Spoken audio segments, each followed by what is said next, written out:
Survivors of the Shoah Visual History Foundation, March 11, 1997. Liberator, Charles Foray. Interviewer, Yvonne Walter. Eugene, Oregon, United States of America. The language is English.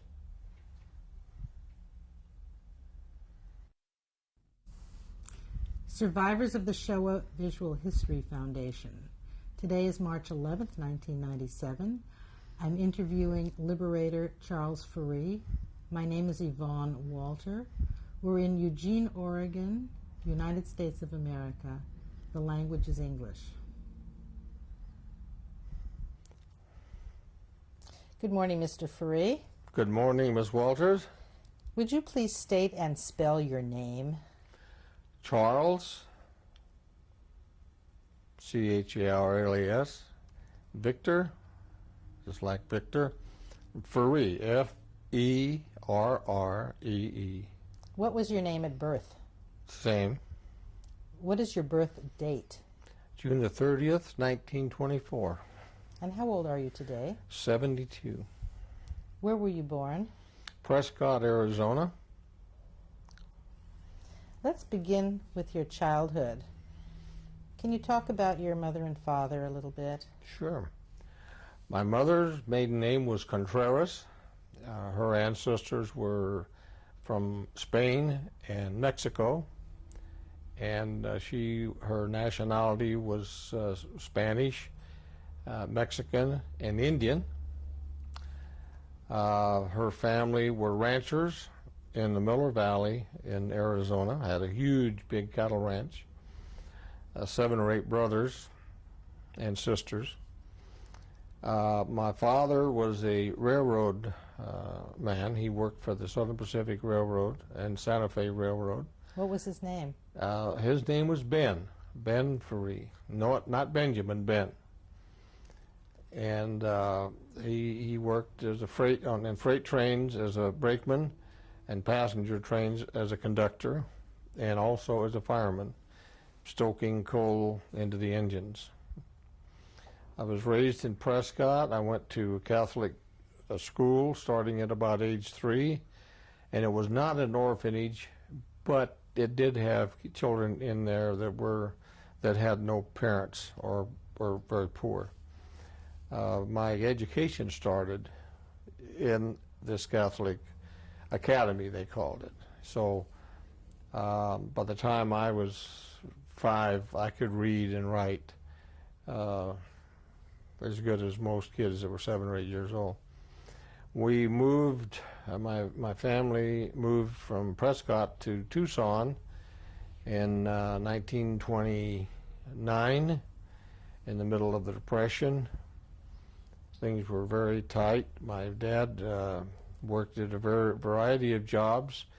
My brother and I were farmed out to various families temporarily. We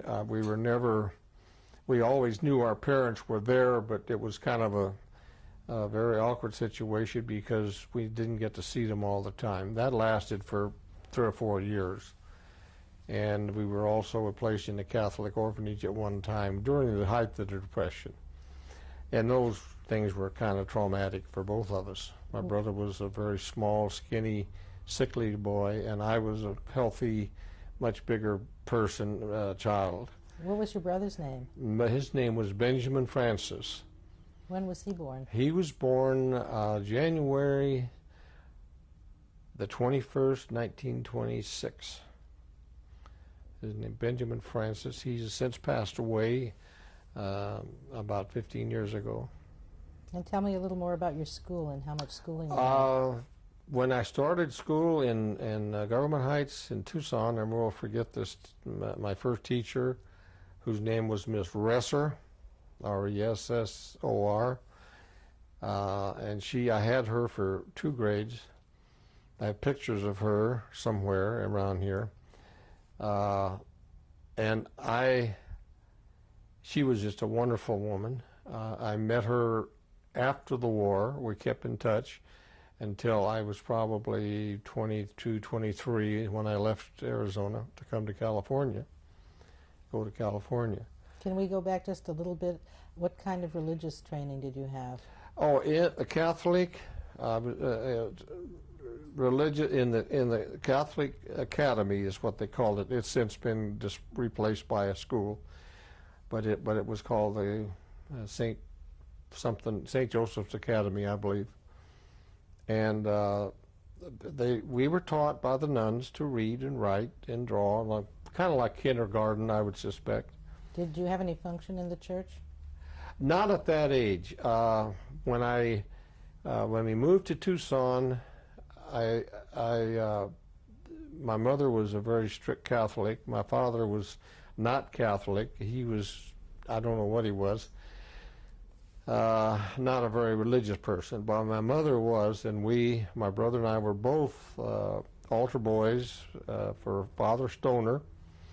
And the reason I remember him so dramatically is because he had two full-size dachshunds, not little ones, big ones. And one of our duties as altar boys was to take his dogs for a walk.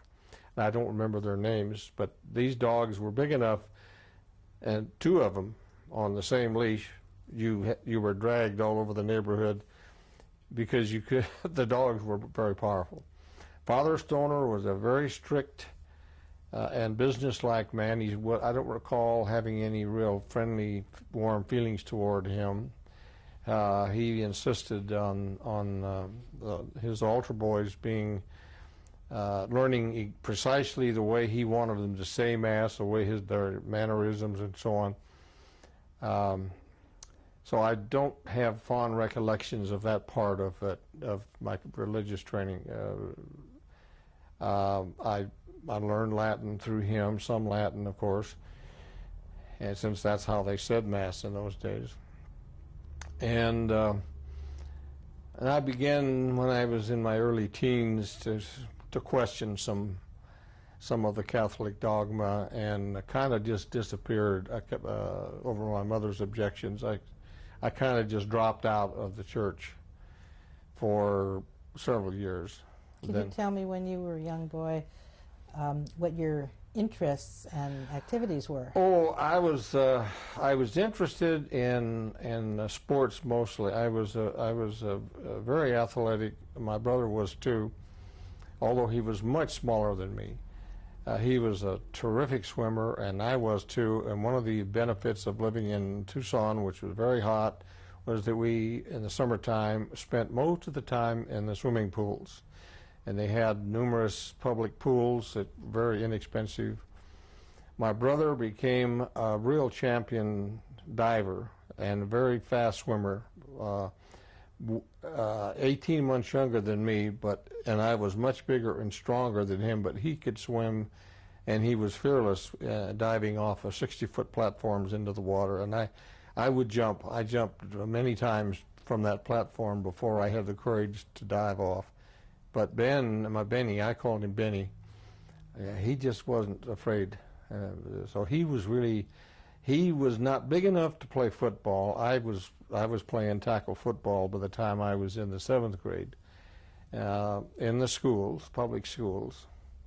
Incidentally, I might add that because of my early Catholic education, if you could call it that, in Prescott at the academy, when I was in elementary school in Miss Russer's class in the 1st grade, I ended up being double promoted into the 2nd grade, a regular promotion, skipped the 3rd grade because I was too far ahead of the children in that class, and then I was double promoted again, and I skipped the 4th grade. So I ended up in the 5th grade when ordinarily I would have been in the 3rd grade. So I was actually 2 years ahead of other kids my age. But I was big for my age, so that was not a problem, except for the kids that knew that I was younger than they were. So tell me about your high school and what happened after high school. Junior high school was even more fun in some ways than high school for me, because I went from the 6th grade to the 7th grade to a school where with children who I didn't know, kids from all over town. went to the junior high school, which was 7th, 8th, and 9th. That's when I became interested. I always was interested in pretty girls, even in the first grade. But by the time I got to Safford Junior High School, I was very aware of girls, and always had a girlfriend. A lot of good memories of those days. But the big thing I remember about Safford and junior high school was that I was, in addition to being a good student, I was a good athlete.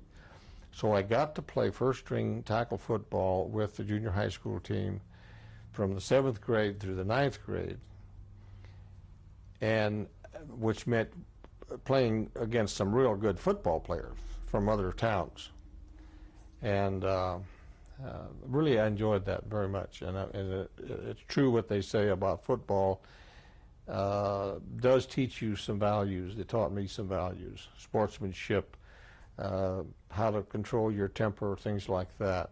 When I went to high school, I was still 2 years ahead of, or 2 years younger than most of my class, although there were other students in high school, which is the 10th grade, who were my age or maybe just a year older than me. A year older than me. And I also went out for football and made the team, and I got to play first string football all 3 years in high school. And that was really the highlight. I was a real good student until I started into algebra. And for some reason, I just didn't get algebra. The coach persuaded the algebra teacher to pass me one more time, even though I didn't have a clue, so I could finish out my senior year in football. So what were your academic interests? I beg your pardon? What were your academic interests? Theater, music.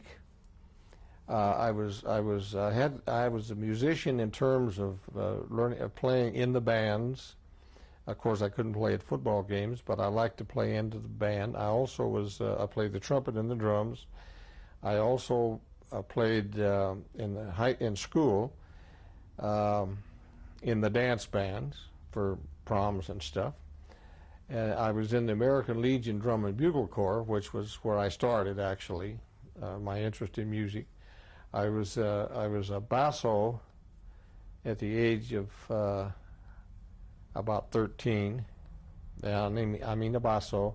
The voice teacher, whose name was Arlene Saletti, I'll never forget her as long as I live. Beautiful woman, and I had a real crush on her. She tutored me, more or less, and therefore I got to sing solos at the school functions, and I can remember the song that she liked me to sing was Water Boy, because it required a bass voice. Can you sing a little bit? I beg your pardon? Can you still remember that? Oh, I can't reach those notes anymore. Do you remember the melody or the words? Let's see. Yeah, but I can't go that low. It's about this black man working on the railroad with a sledgehammer, and the song is. See, this is going to be bad. Water boy, where are you hiding? If you don't come, gonna climb this mountain. Goes on and on about the sledgehammer, and he's calling for water for he and his co-workers, kind of like a chain gang song. What happened after high school? After high school, in the meantime, during high school, as with most of my friends, we had joined the National Guard because we got $5 a month to go to National Guard training. Did you say during high school? Yeah, well, we had ROTC in high school. We lied about our age. They didn't care. I was 15 and was in the National Guard, and they're with men, grown men, but it didn't matter because our commanding officer was also our ROTC, Reserve Officer Training Teacher in high school. His name was Captain Mitchell, and Michaels, I beg your pardon, Captain Michaels. And he was our company commander in the National Guard. The motivation was not so much patriotism, because the war hadn't even started yet, was the $5 a month you got to go to the National Guard once a month. In 1940, President Roosevelt mobilized the National Guards, all the National Guards, all 48 states. And the Arizona National Guard became part of the 45th Division. I had an option, since I was only 16 at the time, in September of 1940, to resign, to tell them the truth, and I could have avoided being called in, being evacuated. But since so many of my friends were, and I was young enough, I thought, I'll go ahead and do my year, and it'll be good for me, and come back and finish my I had graduated from high school.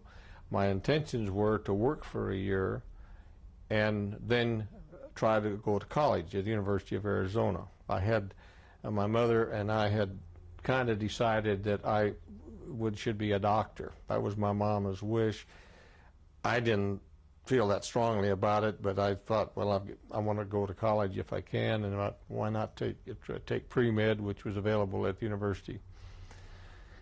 Okay, in September of 1940, the National Guard was activated with Captain Michaels, as I mentioned, my high school teacher.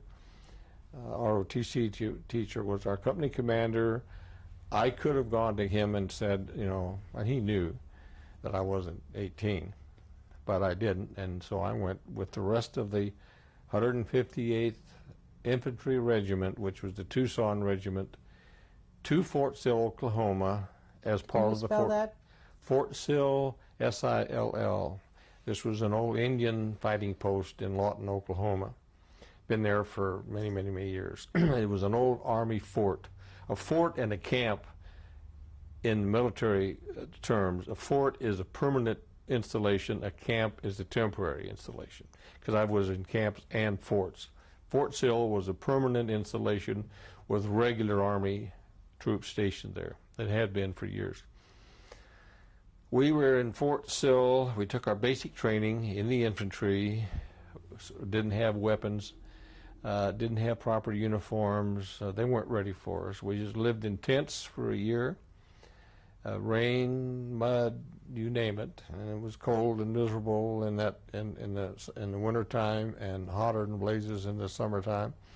But eventually we were issued old Enfield and Springfield rifles, some of which were English weapons, as a matter of fact. We went to Abilene, Texas, to Camp Barkley in about spring of 1941, and we were the first military troops to be in Camp Barkley since the end of the Indian Wars. This was a temporary camp designed to train 2 or 3 divisions at a time. The 45th Division was the first one that went there. In June. What was your training there? It was we were being trained for combat as infantry soldiers, and I had several jobs. I was a heavy weapons operator with a 50 caliber machine gun, which was the biggest machine gun. I was in the mortar platoon with the 81 millimeter mortars, which was a bad job. I hated that job. I played in the regimental band with a bugle, and I got to be a bugler temporarily, but another guy who was better than me went out that job. That was a cushy job to be the bugler. I was temporarily assigned to a machine gun squad, and I was a gunner and a driver of a 3/4 ton truck. These were when they were beginning to be mobile. as opposed to walking. That didn't last very long. Most people never heard of the big maneuvers of 1941 in Louisiana. This was the biggest, up to that point in time, military maneuvers ever held in this country by the United States Army. And there were literally, by then, millions of soldiers, aviators, involved in the maneuvers, and that was really a test. If you could handle that in the summertime in the jungles, which is where we thought, we're going to end up in the South Pacific, and this is still 1941. The maneuvers were still going on in September, but my year, I had a one-year contract with the Army of the United States, and they had to let me out. Had I been drafted, it was for the duration. So I was kind of like a cadre, which I mentioned.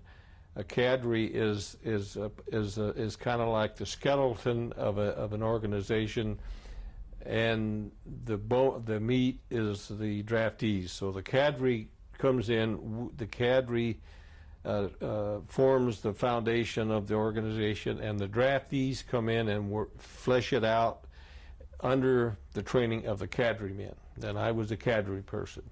When did you leave the National Guard and join the Army? How was that transition? Okay, in 1941 in September, they had to release me and several other of my friends because they had signed up for 1 year, and that was a mistake. They couldn't get away. When did you leave the National Guard? The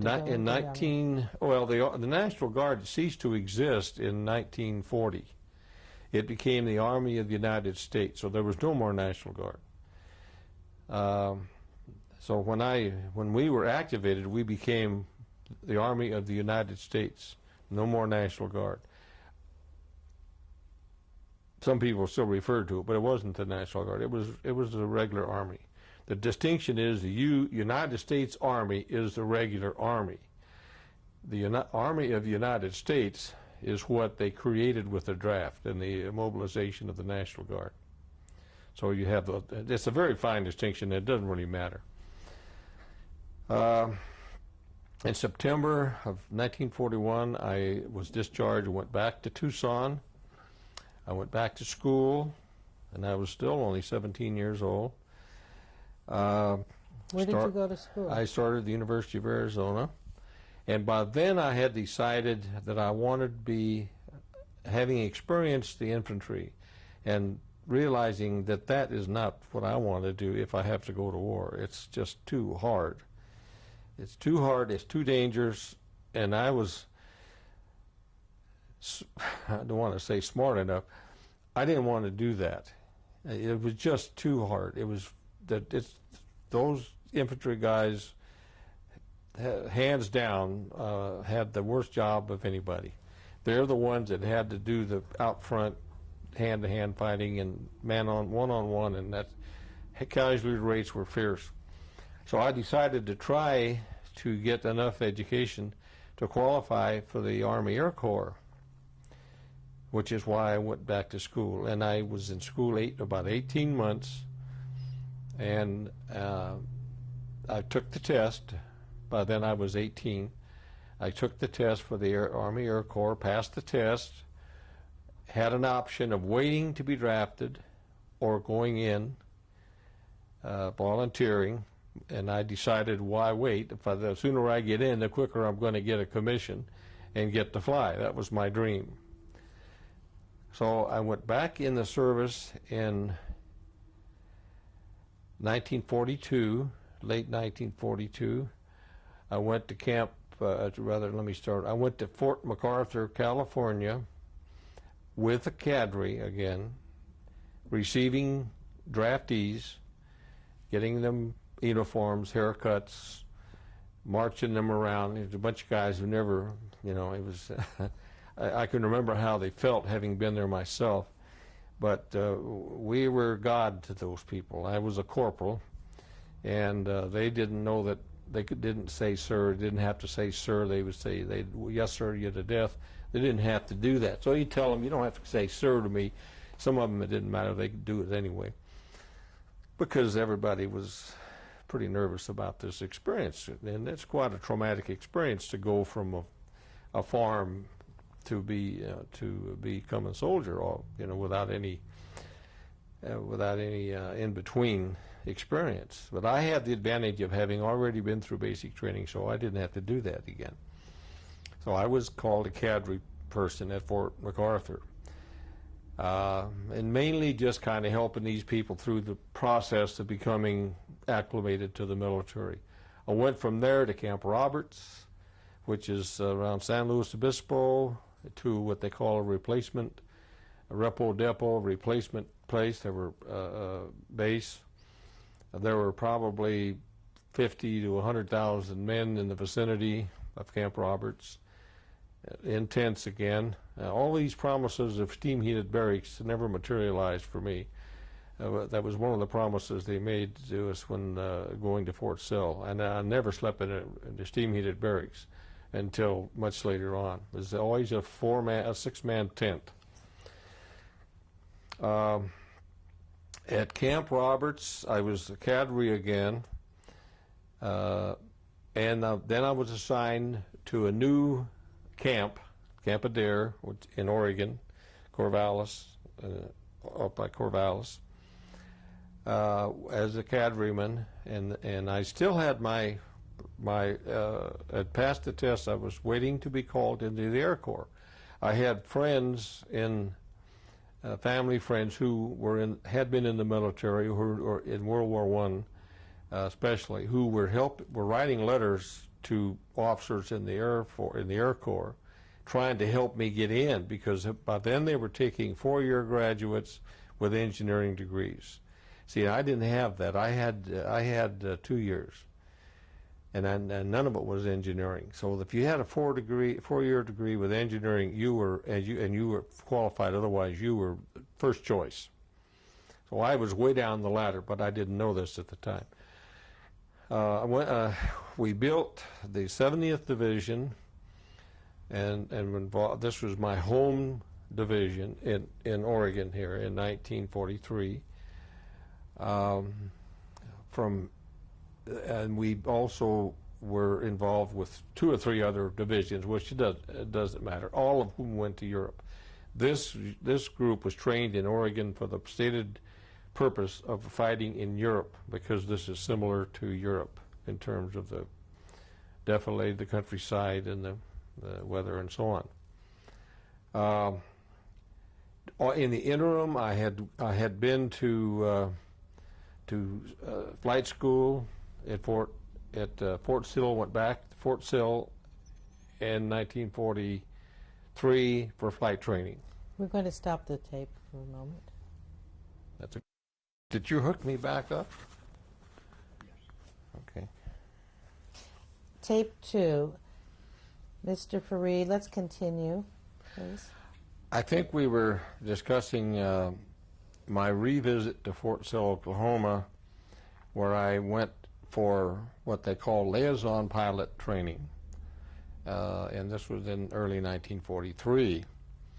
One of the things that I'll never forget, having been to Fort Sill before and having been to Texas before, I got very accustomed to their country western music, which we just call Texican music, and also having been from Tucson, Arizona, which was not nearly as country western as Texas or Oklahoma. The song that used to drive us all nuts, both in 1940, 1941, and still in 1943, was the Yellow Rose of Texas. No, is that the one I said before? San Antonio Rose. San Antonio Rose. Okay, San Antonio Rose. This started in 1940. And I'll just do a little, excuse me, I lost my voice 50 years ago. But it's deep within my heart lies a melody, a song of old San Antone. And that goes on and on about San Antonio Rose. I think that's all I can remember. It's a real pretty song. But you know, every radio station had that sucker on all the time.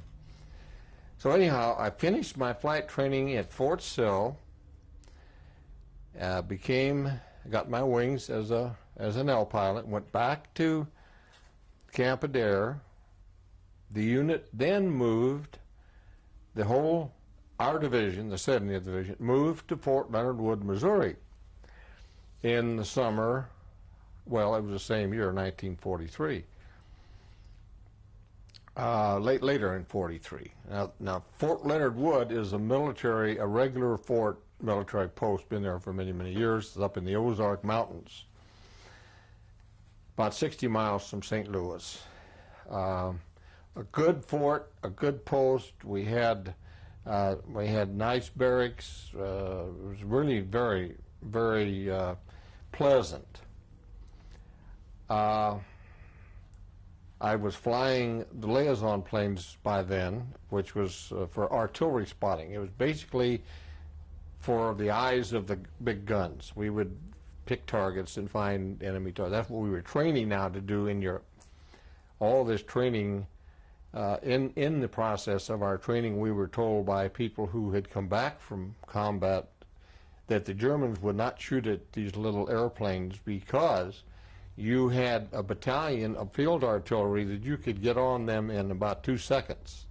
So you could have 12 105 howitzers on a target in about less than 10 seconds. So they would never shoot at you. That's what we were told. Didn't turn out to be the case, but that's what we were told. Still pursuing my dream of becoming a cadet in the Air Corps, Army Air Corps, I began to realize that it wouldn't be too long until this unit was going to go into combat, go overseas. Because some of our sister units had left already and were in Europe. The ones that were trained with us in Camp Adair. This is the 104th Division, the 96th Division, and these fellows were already over there. So an opportunity came for me to go to the parachute school at Fort Benning, Georgia, which is in Columbus, and this is an old military post, and not a very nice place. It was one of the most difficult things, maybe with the possible exception of the Louisiana maneuvers that I endured in the States in training.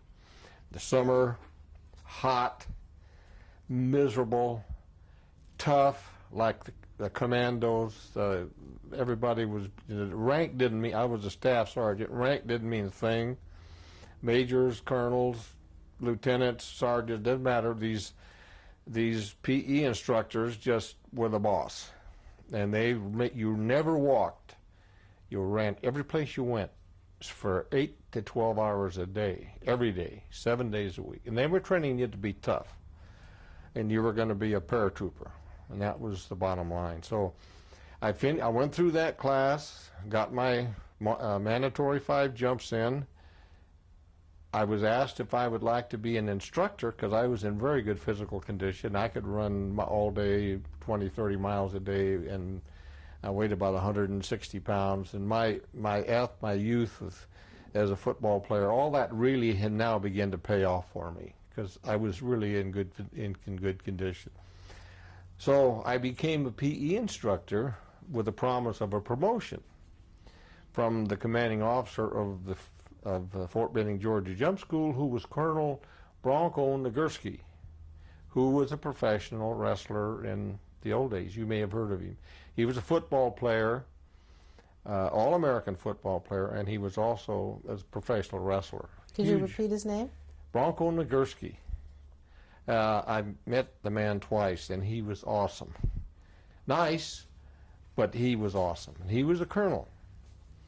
And so anyhow, he's the one that gave me the opportunity to become an instructor, which meant, okay, if they do go overseas, this was my thinking, I won't have to go as long as I'm here.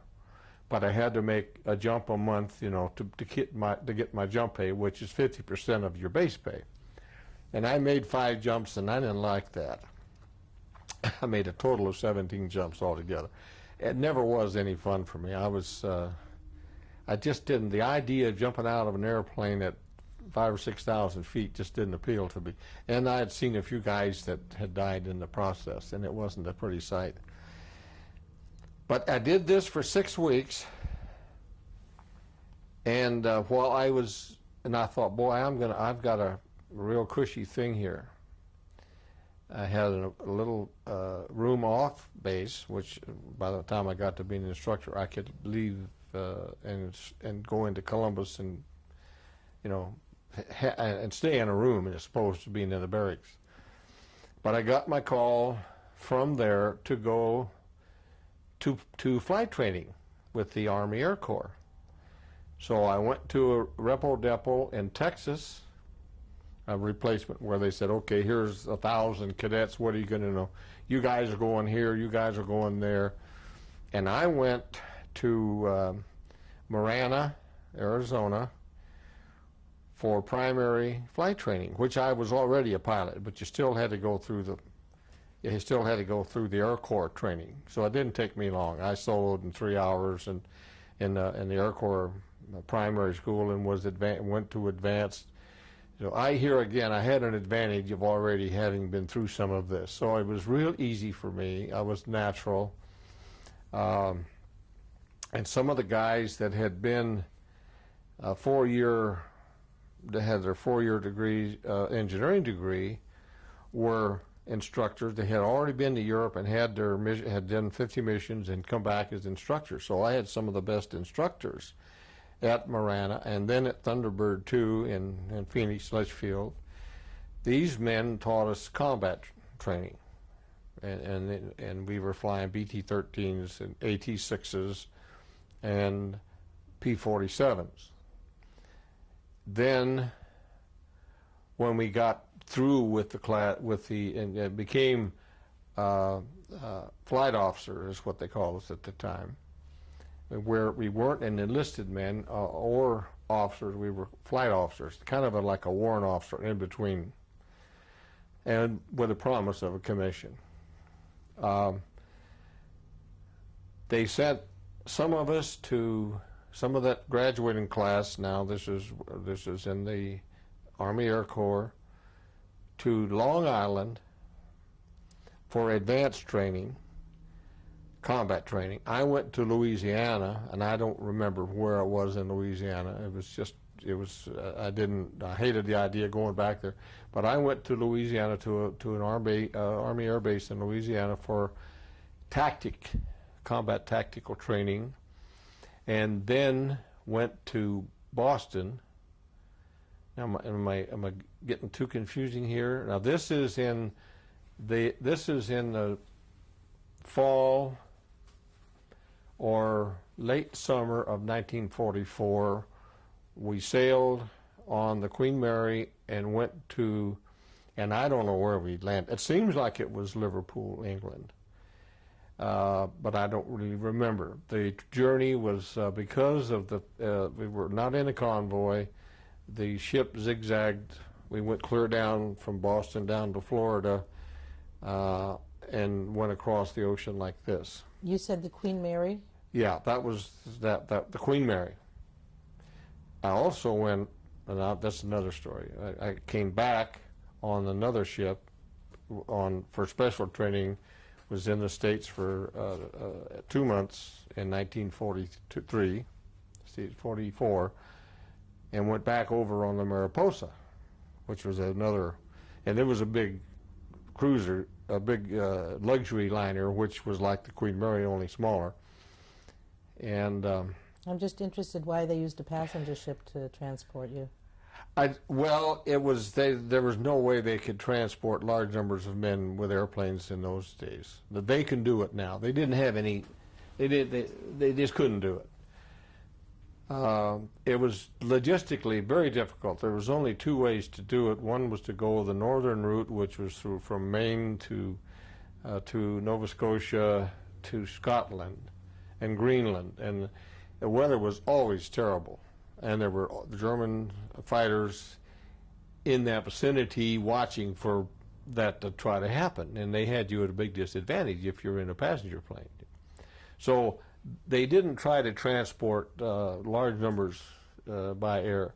The other way was from the coast down south to some islands right on the tip of my tongue, and they do this now. It's a resort area now, not Trinidad, but it's one of those Caribbean islands, and you hopscotch, and they did this with airplanes that had 4 engines. I'm just wondering why they didn't use Navy ships. Navy ships? Yes, why didn't they transport you on Well, they Navy didn't have ships? any transports big enough. They would take 10, 15,000 men across at a time on the Queen Mary or on the Mariposa. And then you got either to Liverpool or some other. You landed up in England. Yeah, and was assigned at this point in time. I was a replacement pilot, a utility replacement pilot, and went to a repo depot. They call them a replacement depot. I was assigned to the 9th Air Force, to the 10th Fighter Group of the 9th Air Force in England, at Reading, England. Went through some more combat training and flew escort missions across the English Channel to France, into France and Holland and Germany a little bit, escorting bombers. And then the P-51s came in.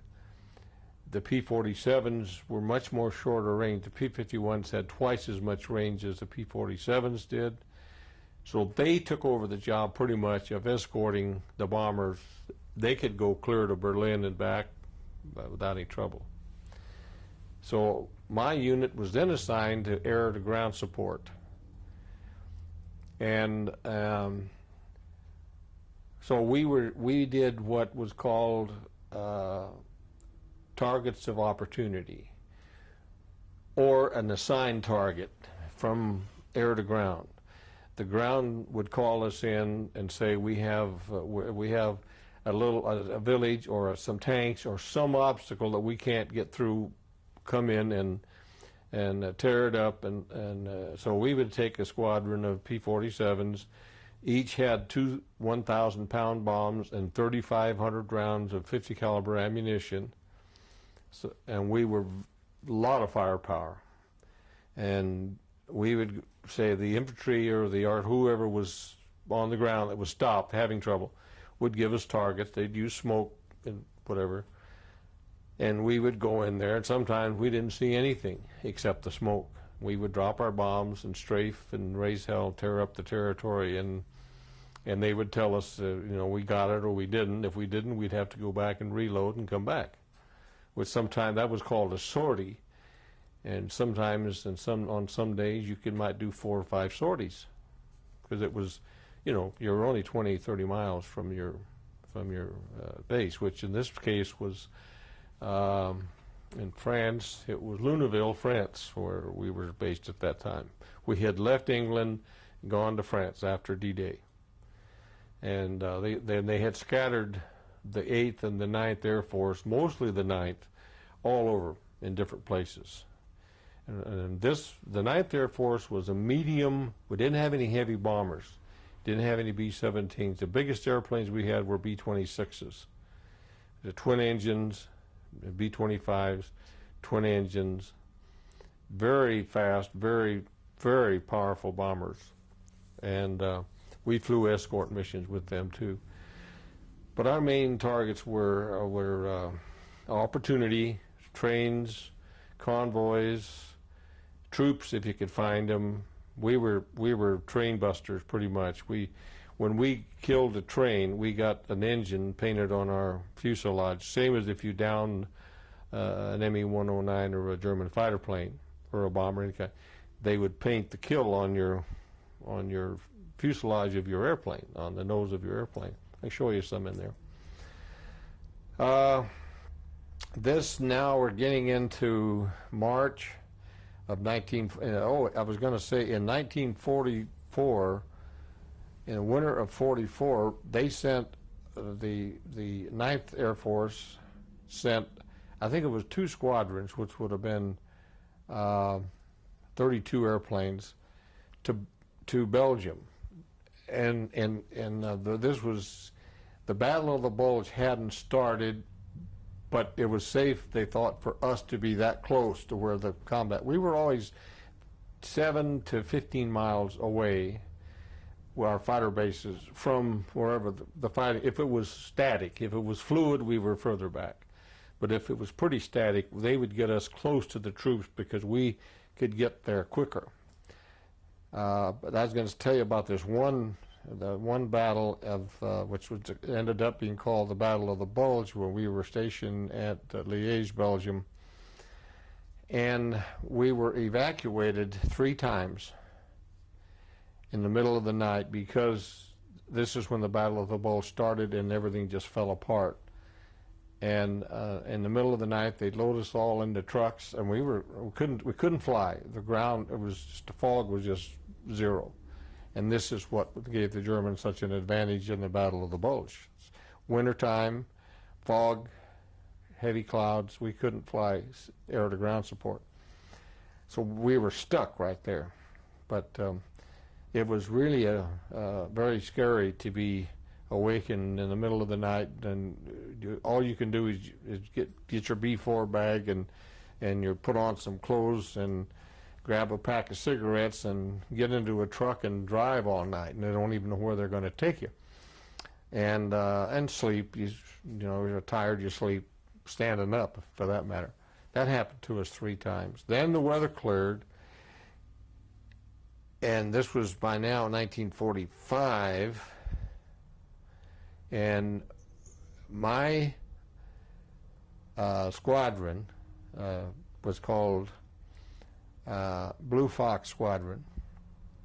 Our flight leader, name of Harold Snyder, Captain Harold Snyder, we were out on a patrol, and he saw a convoy in Belgium heading for France, or heading for Germany, trying to get out.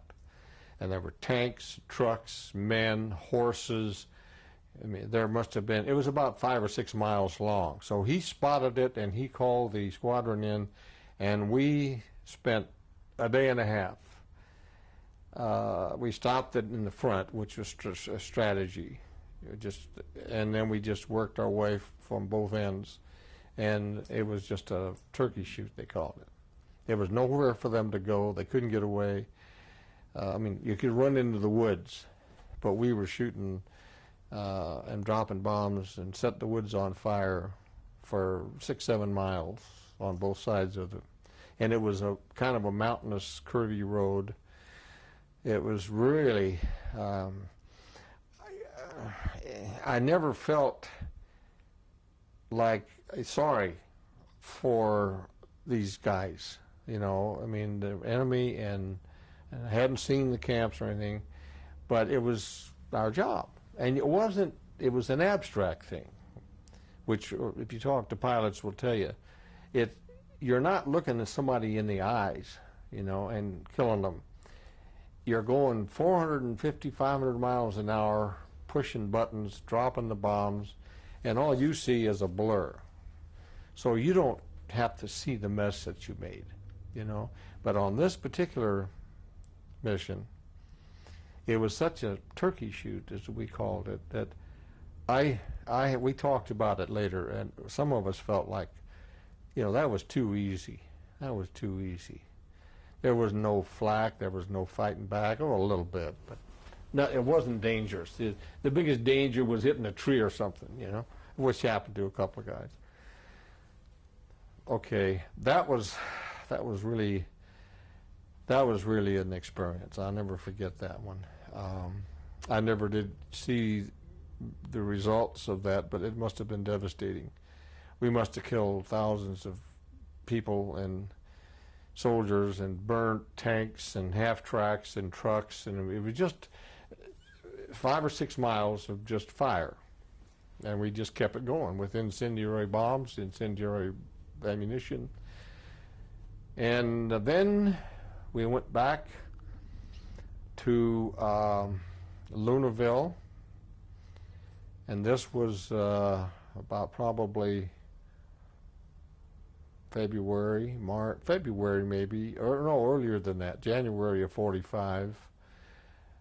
By then they were going into Germany. We went down to the Saar Basin, and the name of the town that rings, there's three towns that ring a bell: Petit Rossel, which was in Alsace-Lorraine, Grand Rossel, and they're just little crossroad towns, and Forbach, France, which is a monument is there put there by the French people for the 70th Division, which had been formerly my home unit, who liberated that part of France. I've been back to reunions there and met with some of the fellows that I served with here in Oregon, as a matter of fact. Can you spell that for us? I beg your pardon? Forbach. Forbach, F-O-R-B-A-C-H. And it's quite a, there is quite a history around that whole area of tremendous battle that took place. They brought in some SS, the Germans brought in some SS mountain.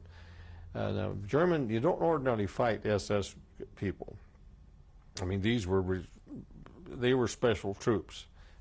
But in this particular battle for the Saarland, which I got a citation for, well, we all did, was a battle called Norwind, and the Germans named the battle. And it was kind of a mini battle of the Bulge. It was the winter of 44 and 45, and it was a terrible battle, terrible for both sides. Can you describe it a little bit? Well, I was only on the ground. Periodically, the pilots would be sent to the ground troops as forward observers, and be controlling the airplanes from the ground. So we would be with the combat troops right out there, and you had to kind of rotate. You know, everybody had to take a turn at this, and this was really not much fun, because you know you're seeing stuff that you didn't have any idea was happening when you're in the air, and you're seeing prisoners taken. You're seeing, in one instance I saw as FFI freedom fighters, a French patrol were assigned to this unit as forward observers, and they were patrolling at night. They captured some Germans, brought them back, questioned them, and there was a major, an American major, it was in charge, and these French guys cut off the right hands of two of the Germans and turned them loose. Didn't put a tourniquet or anything on them. Just they questioned them and got what they wanted. I think there were 5 altogether, and they just chopped off the right hands and turned them loose. And I that really got to me. I went to the major and asked why the hell he didn't try to stop that. Because that's one reason why we never, if we shot an airplane down, we never went for the pilot in the parachute, because the next time it could be us in the parachute, and they could come and they could tear you to ribbons. I mean, you're helpless, you know. So it was kind of a gentleman's agreement between the airmen that you didn't go after another airman. If you got him, you got him, and he got away, he got away. But with the infantry, there was more intense feelings, more viciousness, you saw your friends get killed and saw their bodies laying there, and maybe heard them, the last words they said, things like this. So even though I asked the major, and he as much as told me to shut up and mind my own business, because I was just assigned to him as an observer for about a week. But I reported it when I got back. I don't know whatever happened to my report, but I said this is the kind of stuff that's going on, and it's not right, because it's going to be our turn one of these days. If we get captured by that unit, that these 2 men, how would you like to have them just chop off your right hand and turn you loose with no tourniquet or nothing in the middle of the night? And so I felt real real angry at that incident. And anyhow, I'm getting ahead of myself, I think, or behind, I'm not sure which. In March, we were in Germany. March of 1945, we were in Germany. We were in Gelnhausen, which is real near Frankfurt, and Frankfurt on Main, Mainz, which I've been back to several times. I just love that part of Germany. Have a special hotel we stay in there, and I know the owner, and I mean, we've been there several times, and he treats us like special, and feeds us Wiener Schnitzel till coming out our ears. But he was in the Wehrmacht. We'll stop this tape. Okay. Tape 3. We would like to continue, please, from Frankfurt am Main. All right. That was where the air base was that we were stationed. It was also part of the 7th Army headquarters. And keep in mind, this would be like Los Angeles International Airport is today. It was just airplanes coming out your ears. It was really a dangerous place to fly. So what they did was they split the squadrons up from the various groups and moved the little airplanes to satellite strips, which is what they called them, satellite strips. And what it would be a big field someplace where they would put down the steel matting if it was necessary, and we would be, there were 16 airplanes, the pilots and the crews that would be their base, all within 20, 30, 40 miles of Frankfurt, 60 tops. One of the places, and this is where I met a German family that became close, and I've seen them a couple of times since the war. We continued to fly the targets of opportunity missions, air-to-ground support, through March. And it's kind of ironic. I didn't get to be, I was trained as a fighter pilot, and I got in several dogfights, as we called them, with German airplanes.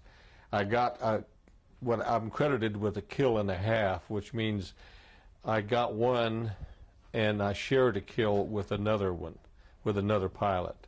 So in the Air Force, they give you credit for a half. If you both got the guy and they don't know who got him for sure, they give you each half. And the Navy doesn't do that. So I'm credited with a kill and a half, shooting down one and helping shoot down another Me-109. Where was this? This was over Germany. Do you know exactly where you're targeting? Yeah, it was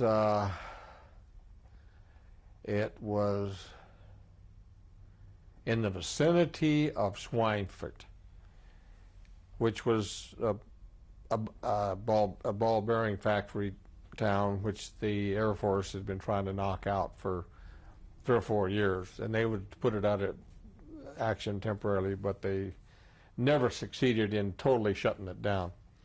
And we happened to run into some German fighters, which usually wouldn't engage with us, because they didn't want to sacrifice what few airplanes they had left and what few pilots they had left in dogfights. They'd rather use those airplanes to shoot down bombers, because that's what they really were after, was the bombers. But this particular instance, I better take a sip here.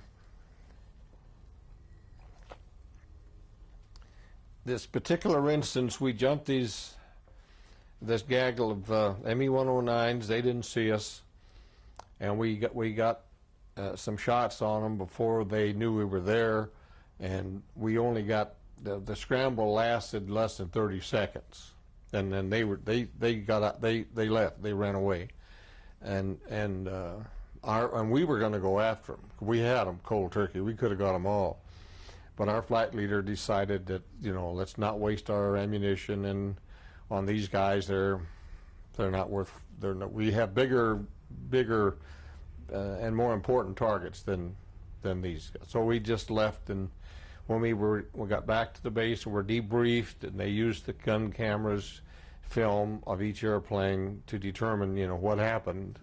They debrief you by with intelligence officers individually asking you what you saw, and then if you said I got one or whatever, your gun cameras had to prove it. There were no unverified kills. You couldn't say I got 17 of them. If your gun cameras didn't show that, you didn't get any credit.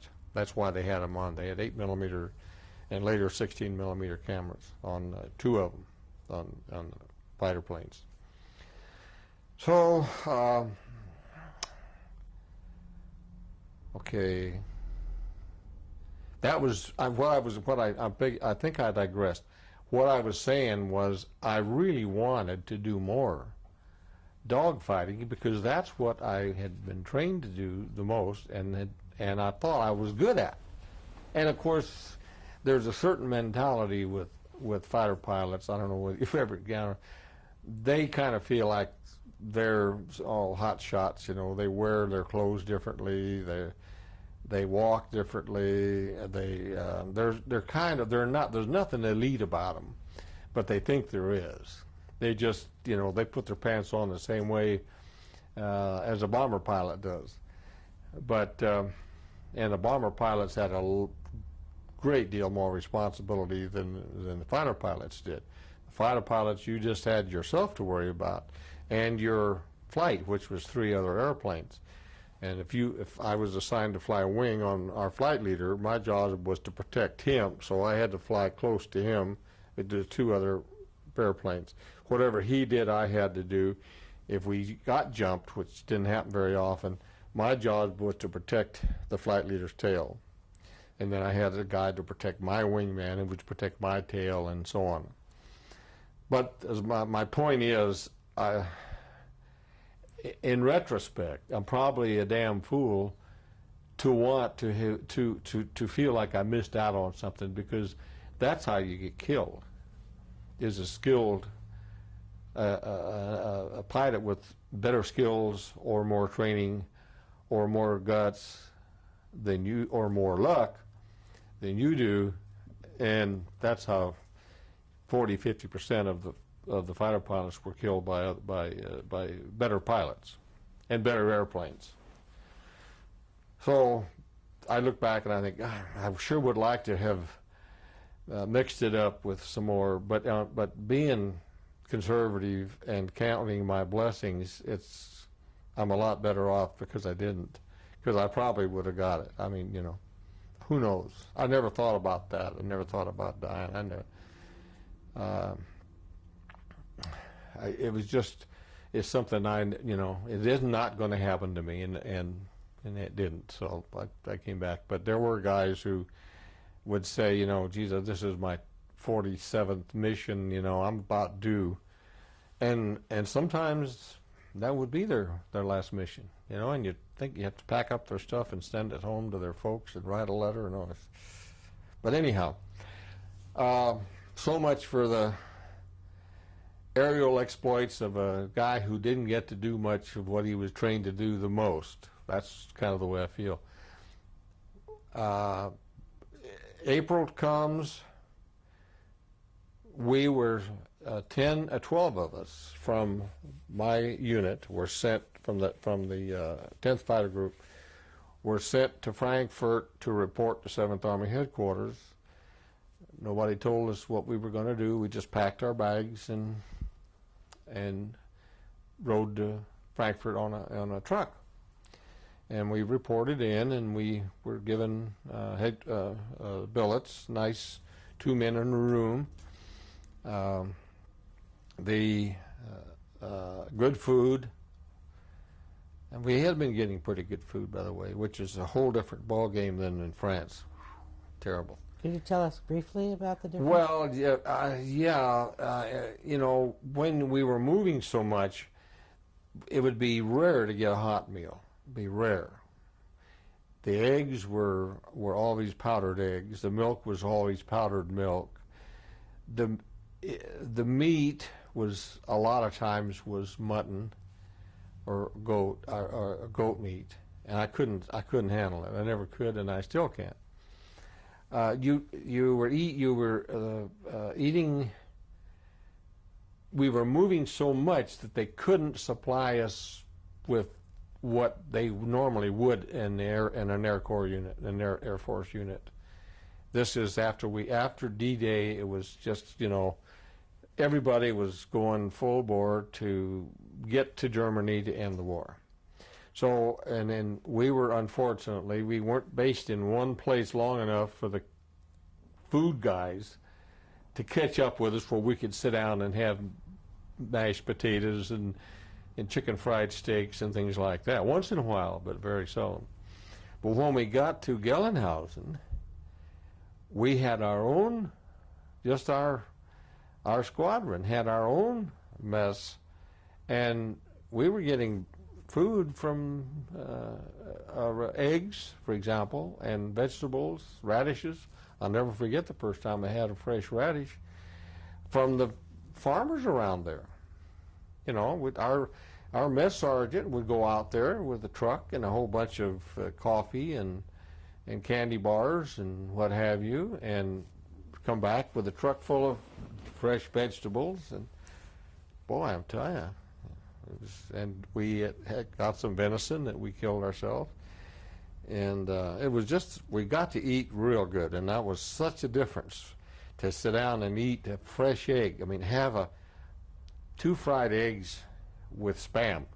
Spam, everybody hated Spam. I like Spam. I still like Spam, and I buy it at the store. Spam and eggs is full of cholesterol, but I love it. Okay, so that's about the food. It was, from then on, it was good food, except with few exceptions, I'll say. At Frankfurt, about the second day, turned out that most of these men, and I knew some of them, my flight leader was one of them, had flown L planes. So L planes. yeah, the one I showed you the picture of in there, the 2-seaters. What does L stand for? Liaison. They call them observation. They call them O planes now, and they still have them in the Army. The Army uses them, helicopters, and they use O planes too, for the same reason they used them in World War II. What does O stand for? Observation. And you can see, up high, you can pick targets, and you can see enemy movements and things of that nature. Even with the night goggles they have now, it's really amazing. I'm glad I didn't have to do all that stuff. But anyhow, we were briefed that the Nazi, and we had been, you asked about rumors. There were rumors even in the States. And I have a point I want to make here. In my unit here in the 70th, there were several Jewish guys and these guys were New York Jews, real. How can I say this? Boy, they were Jews.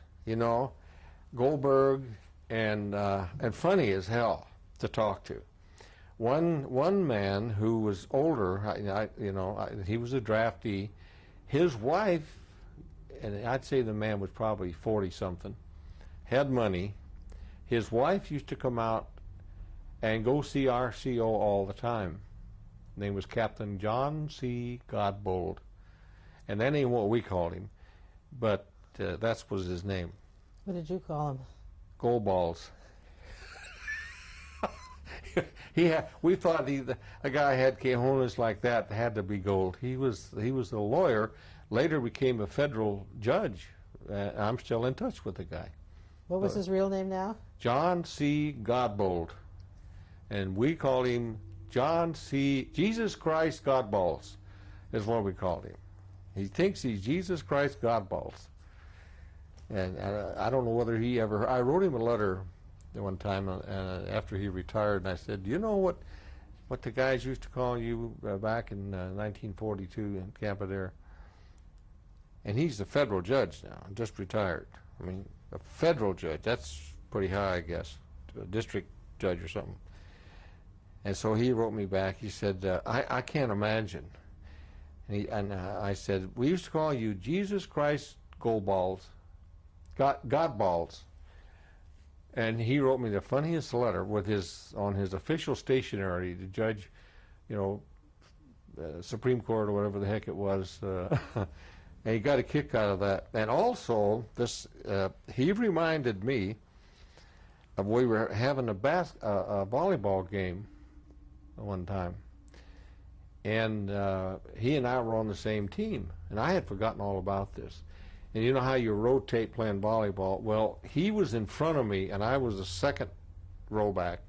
And he jumped, and I went for the ball, and I hit him in the back of the head with the palm of my hand, and knocked his feet totally out from under him. And then I didn't remember that. They had to go, he was unconscious. From that, plus I knocked him unconscious when I hit him, but it was an accident.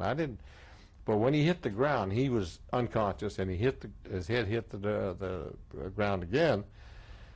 And so the medics came, and they gave him some sniffers and checked him all over and took him away, and he was okay. But he reminded me that you're the guy that hit me playing volleyball and knocked me unconscious. And I said, now I remember that happening after he told me, but I had forgotten about that. So you had some Jewish people in your room. Oh yeah, and that was my point. Some of these guys, this little guy's wife used to come out to the camp and see Captain Godbold and talk about her husband. Wanted to make sure he was being taken care of and getting proper nourishment, and wasn't being discriminated against and all. And she was out there 2 or 3 times a week. Had a car and everything, and then had a nice apartment in Corvallis. And her husband was trying harder than the normal guy to make it, because he had a disadvantage. He owned a business someplace in New York. He didn't have to work. He was soft hands, and he had never slept out in the mud with the mosquitoes and spiders and stuff like that, which is what they were doing. But he was a real. We got to where we just loved this guy. He was all man, boy, and it was hard. I remember during the machine, when they had to crawl through the defilade barbed wire with machine guns shooting over your head, and that scared everybody, because if anybody the guns are locked, so they can't come down. But they're still shooting bullets 6 inches over your head, machine gun bullets. And some of them are tracers, and you can hear them. And I'll tell you what, this guy was really sweating it. But when the time came for him to go, he went lickety-split through there, barbed wire snags all over his face, and he came out probably in the top 3 time-wise of guys that went through that.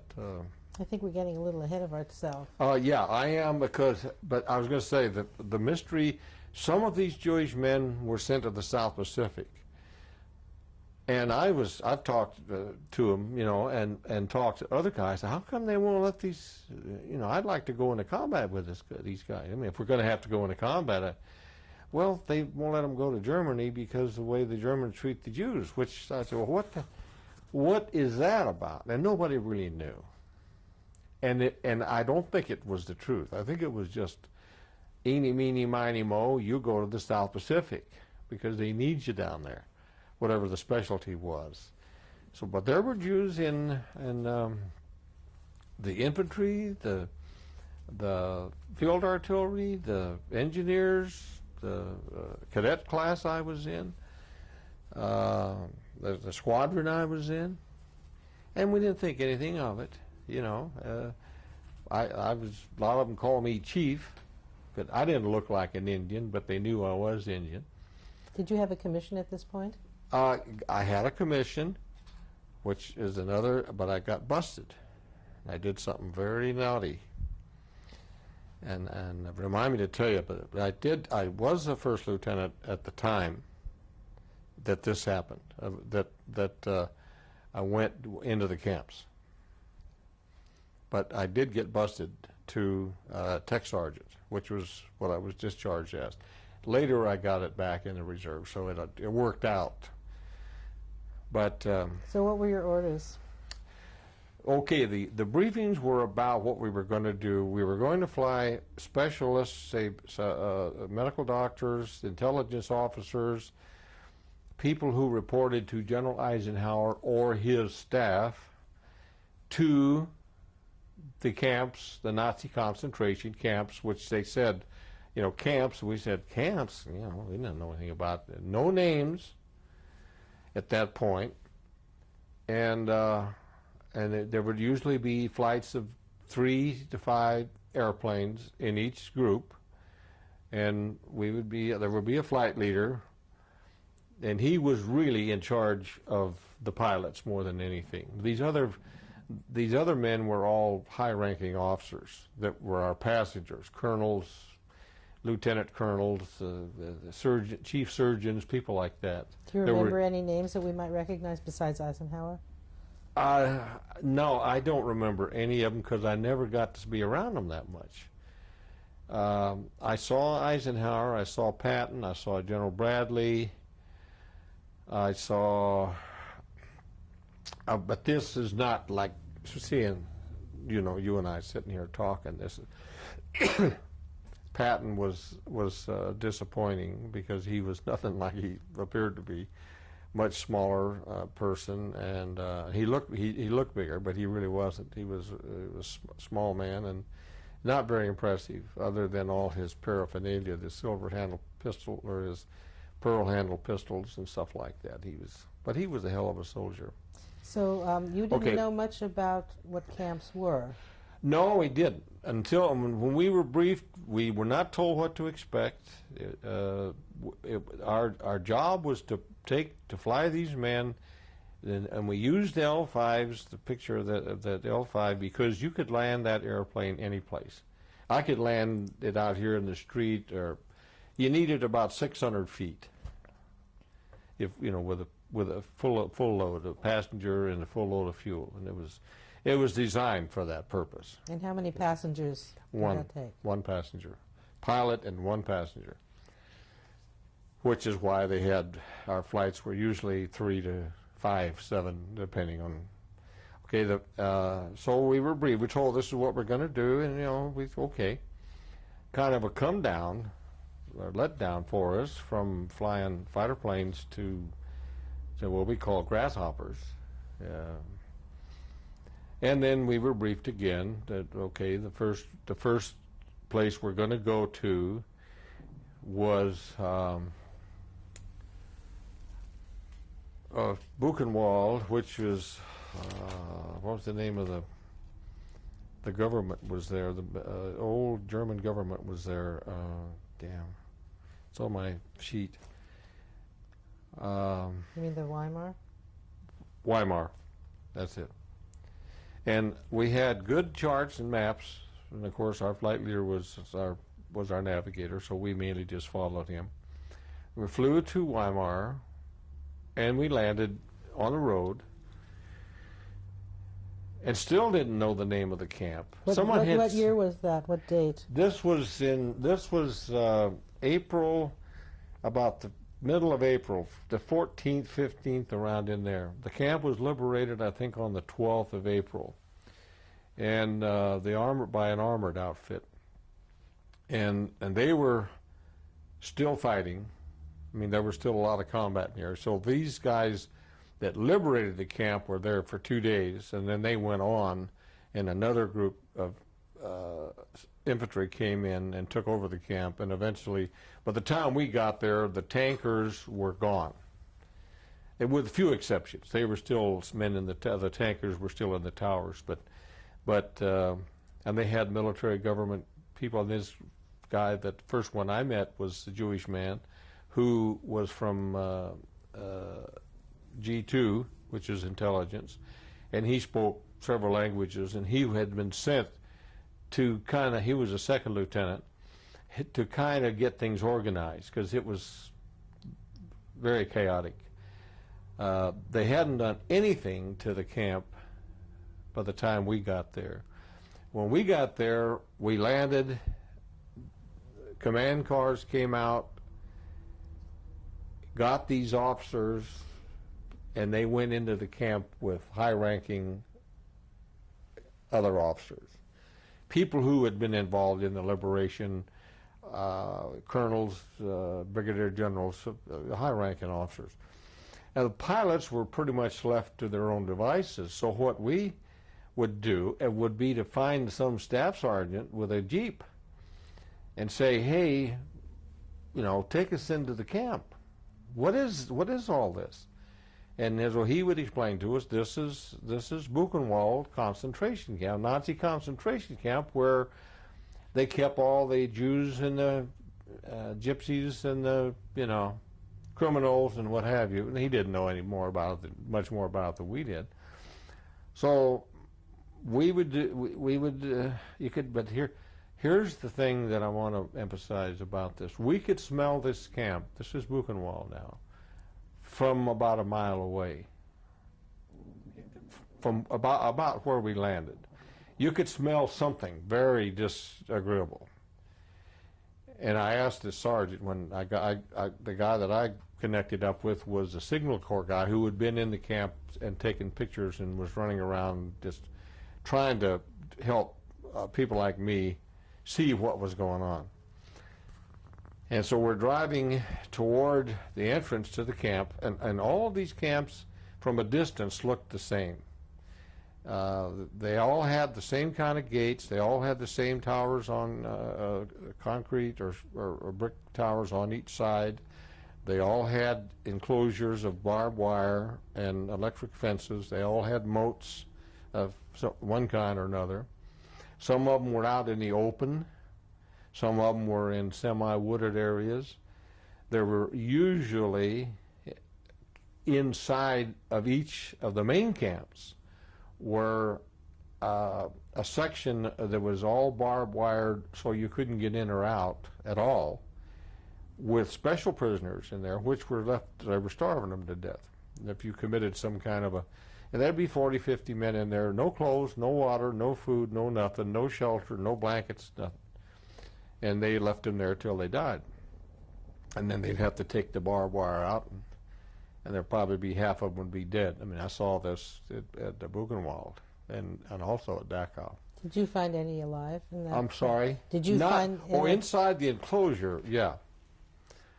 Yeah, there were some, but they had already started to dismantle. When this sergeant showed this to me, he explained to me what this was. Now, he'd been there for at least a day, so he knew pretty much where everything was. And so there were still dead people in there, but they had taken the ones that were alive, but they all died. But all they had done was cut enough wire to get a couple of guys in there to get them out. They left it. They were instructed to leave things pretty much as they were. Don't change anything until these people from SHAEF decide. What is SHAEF? Supreme Headquarters Allied Expeditionary Forces. That's what Eisenhower's, that was what, he was the Supreme Commander, and SHAEF was his organization. Whatever I said, Supreme Headquarters Allied the Expeditionary Forces. Okay. This driver said, first he took me to this enclosure where these men had. He said there were 40 or 50 guys in there, no clothes, no water, no blankets, no nothing. I said, what? And they were dead. These guys that were still there, probably 10 or 15, had expired. We're going to stop this tape now. After tape number 4. I beg your pardon? Tape number. Oh. At Buchenwald, this driver said, "You got to see this," and he took me to the crematorium, which he said, and there were 4 ovens, and they were cold, but there were bodies in each of the crematorium ovens, And he said, what he told me, now I didn't see this, when they liberated the camp, they were cremating bodies, and they couldn't figure out how to turn these things off. They wanted to turn them off. And next to the crematoriums was a room filled with corpses, like the pictures of the skeletal corpses. Outside in the open were bodies stacked 6-8 feet tall, like, and this is where you've heard the phrase stacked like cordwood. That's what they were stacked like. Nice, even stacks. The skin looked like it was tanned, like almost like leather. I touched a couple of, and I mean, I was not too squeamish, but I didn't want to do it. But he said, the skin it's just like leather, like upholstery on a chair, and that's what it felt like. And it had a very distinct color to it. Didn't look like white skin. But there was, and the other thing, the smell, many of these people had died of dysentery, starvation. Their bowels had moved. They had been in an environment where they were helpless. Now this is hard. And they couldn't get away from each other. I mean, they're incapacitated, and they were having bowel movements, loose stools on each other. And even if in their beds, if they happened to be in the beds, there was just stool, fecal matter just all over. Like that, the combination of that smell plus this death smell was what was the hardest thing for me to cope with sense-wise. The sensory data, what you could see, was just too much. It was almost like it wasn't real. It was surreal. You know, I mean, you could see these dead people, and there were hundreds of them in these stacks. You could walk down a half football field length on both sides. It'd be these, and the smell was there, of course, all the time. And what about people that were still alive? What contact did you have? The people that were still alive were, by the time I got there, were being cared for by the medics from the Army. And 50% of them were lost. I mean, they were trying to, first they were giving them penicillin, which of course was a cure-all for everything in those days, and sulfur drugs, trying to clean them all up, you know, as best they could with alcohol. And they also used DDT on everybody. All of us were dusted with DDT. I mean, all of us we had to have our heads, our shirts, our inside of our trousers, inside of our shoes and our boots. My airplanes were dusted. I mean, they dusted everything because of the typhus, which was in every camp that I was in. There was a lot of typhus. So there were parasites or fleas that spread typhus. So as a precaution, they just dusted everybody. Every time you went in, you got dusted again. If you went in twice in one day, you got dusted twice. How long were you in Buchenwald? 3 days, 3.5 days, maybe. And remember, I was the party of these officers from SHAEF were with these other officers, and what they were doing was assessing. They very seldom conferred with us. We were pretty much on our own, except at billet time we would go back and leave the camp at night and go to a house where we were billeted, in German house, where the families had been evicted and had our own nice rooms. They just kicked the people out. I mean, this is what they did. SHAEF, Eisenhower said, when you're in Germany, you guys sleep in beds.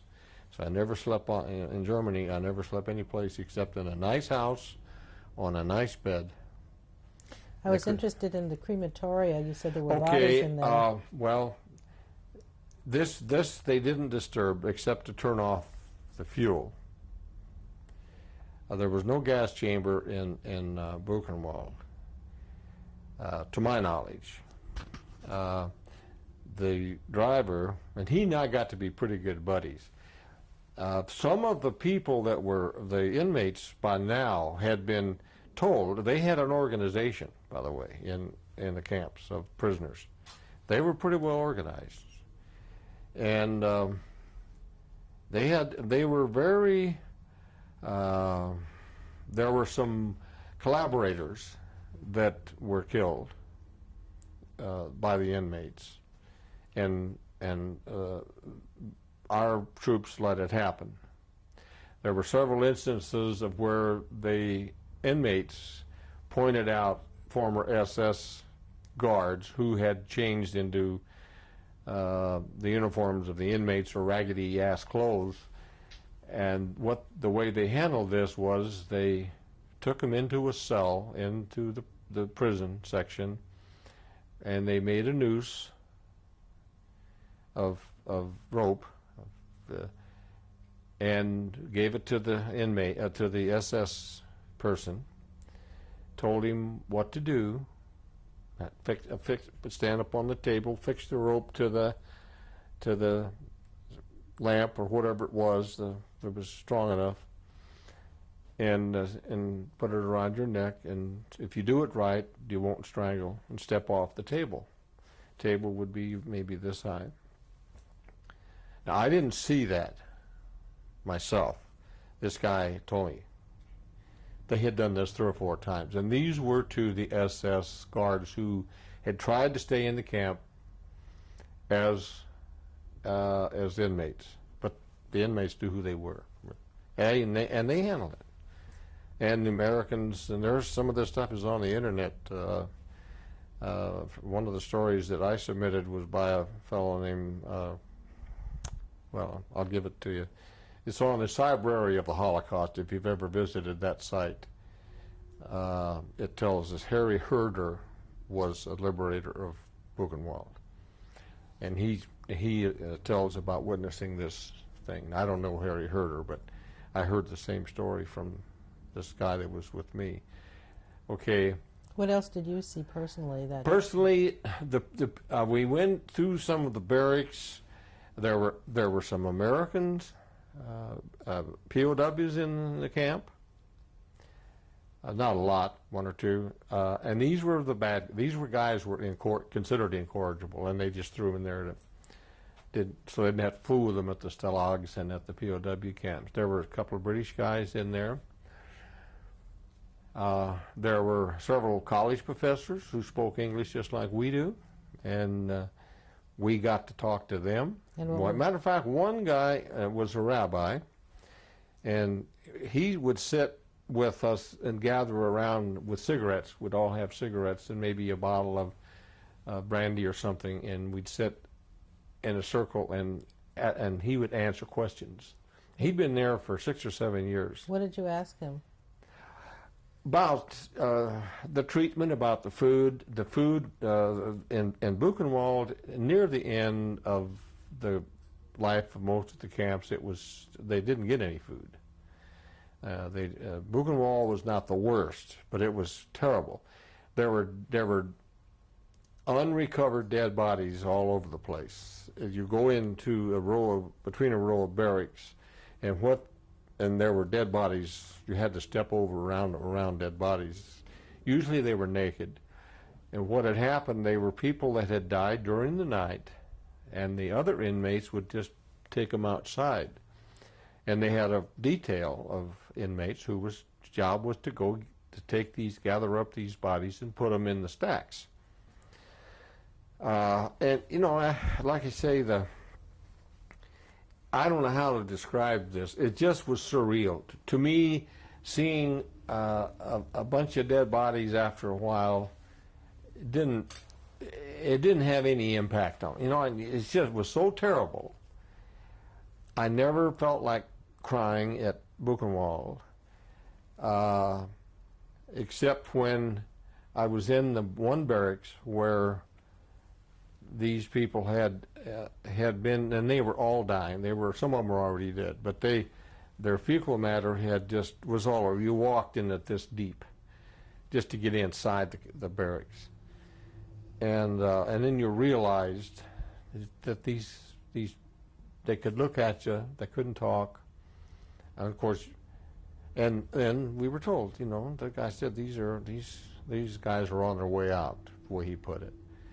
And the smell it just permeated your pores. You could and I had a leather flight jacket on, like that one in that picture. And it just went, didn't make you sick. I never did get nauseated. I got very angry. I became very angry. And I'll tell you some more about that later. Okay. We saw the bodies. We interviewed some of these, or met with some of these. This one rabbi and some of these college professors who spoke English. What did the rabbi say as far as? Oh, he was very, treated? very lucid. He was very thin, emaciated, but he survived. These college, they took care of each other. They had an organization, and they took care of the weak ones and the important ones. The other inmates made sacrifices. If a person had typhus and they knew he was going to die, or they felt he was going to die, they made a deal with him just to take his rations and give it to somebody else. Did you ever look into the kitchen? Oh yeah, I went through the whole thing. And it was a typical Army type mess hall, but there was no food there in Buchenwald. I mean, there was some bread and some big vats of soup, I suppose you could call it that, but there were turnips and I never saw any meat at Buchenwald. We went through the warehouses too, but they had stripped. The SS had split. They left Buchenwald. Tried to get away, and they were mostly captured by the military, by the Americans. So there was there was water, but not enough water to bathe. There were little you could get a drink of water out of if you trusted it. We were told not to drink it, but there was no. The toilet facilities were. Well, you wouldn't want to go in there. You wouldn't want to go into where the inmates. And there were women and children in Buchenwald, and some of those children had been born in Buchenwald. They never knew anything else. Another mistake that we did, and I'm sure you've heard this, was give them goodies, give them candies and stuff like that. We all had these rations. It's part of your it's stuff that you carry with you in case you need something. You can have a candy bar or something like that. And the children weren't so emaciated, although they were raggedy ass, pathetic little tykes. One boy the rabbi had there, and we talked to him.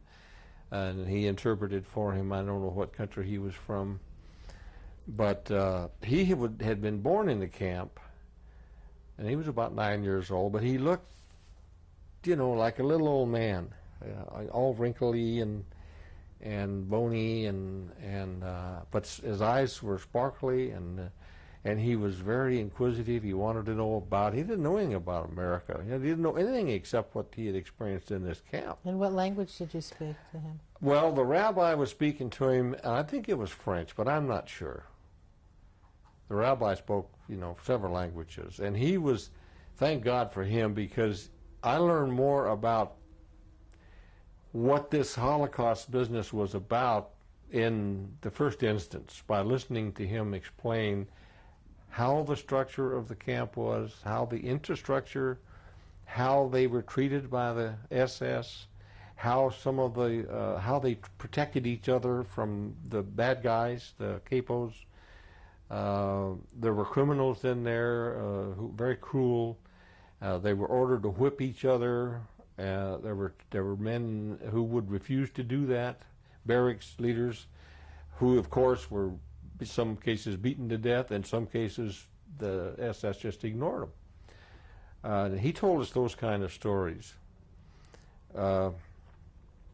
And we met with him a couple of times, and we'd sit around, like I say, smoking cigarettes. The guy couldn't get enough cigarettes. Could you describe the sanitary facilities for the record? There wasn't any place in there that was sanitary anywhere, except in the SS section of the camp where the commandant and his men lived. And this is the member of the Bitche of Buchenwald. The commandant, her name was Elsa, I have it over there.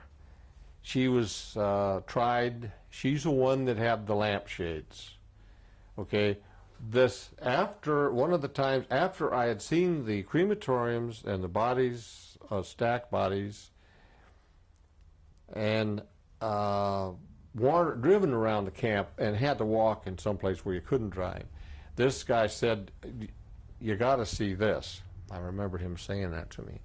He said, "This is unreal. I don't know what the hell this is all about." And it's called he said, "We call it the organ room." And I said, "What, they got organs in there, music and stuff?" He says, and kind of sarcastic. And so he drove to this building. And we go into this room, and here it is. It's probably 300 or 400 feet, like a lab with lots of shelves, dissecting tables, like in a hospital, and hundreds of jars and bottles filled with human organs. Eyes, heads, complete heads, internal organs, which I couldn't identify. Heart, I could identify. Liver, maybe. Kidneys, all kinds of organs. Lots of eyes. And even, the realization here again, now this was a little difficult for me because we wouldn't say anything. We went around the room like this. And everywhere you looked, there were these things. And this guy said, stop and think about this. These people, these are body parts. These are people. These came from people like us. Now, were they dead when they did this? Were they alive when they did this? And I couldn't. I didn't cry, but I couldn't answer. It's just the thought that. Jesus. Because we didn't know. Do you know anything about who was handling that laboratory? Only from reading about it and discussing it on the internet. Well, can you tell us what you learned? Well, it was an experimentation. The Nazi doctors, the SS doctors, did experiment with removing a woman's ovaries without any anesthetic, for example. Heart surgery without, or they would kill them with a shot of air to the heart or some petrol, benzene, I believe it was, and it'd kill you right away. Or they would even experiment with to see how much pain you could tolerate. Well, you were talking about the lamps. What was that about? Oh, well, okay. Boy, I was glad to get the hell out of there. I went back, though, when we left the organ room, and then he said, we're going to go see the bitch's house, is the way he put it to me. And this was in a separate section of Buchenwald, and it was kind of like a little subdivision, with flowers and fences and nice little bungalows, and a nice house where Elsa Koch, K-O-C-H was her name. And her husband had been executed. He was an SS guy. I didn't know this till later. He had been executed not for cruelty to inmates or anything like that. He was executed for screwing the SS out of money. He was dipping into the SS money, putting it in, like the stuff they would steal from the Jews. He'd rake off some of it for he and his wife, and they caught him and they executed him. And I was sure glad to read about that. I never saw him. He was dead by the time we got there. She had been arrested, so we went through her house. And of course, they had guards all over the place by now. You know, the Americans they don't touch anything.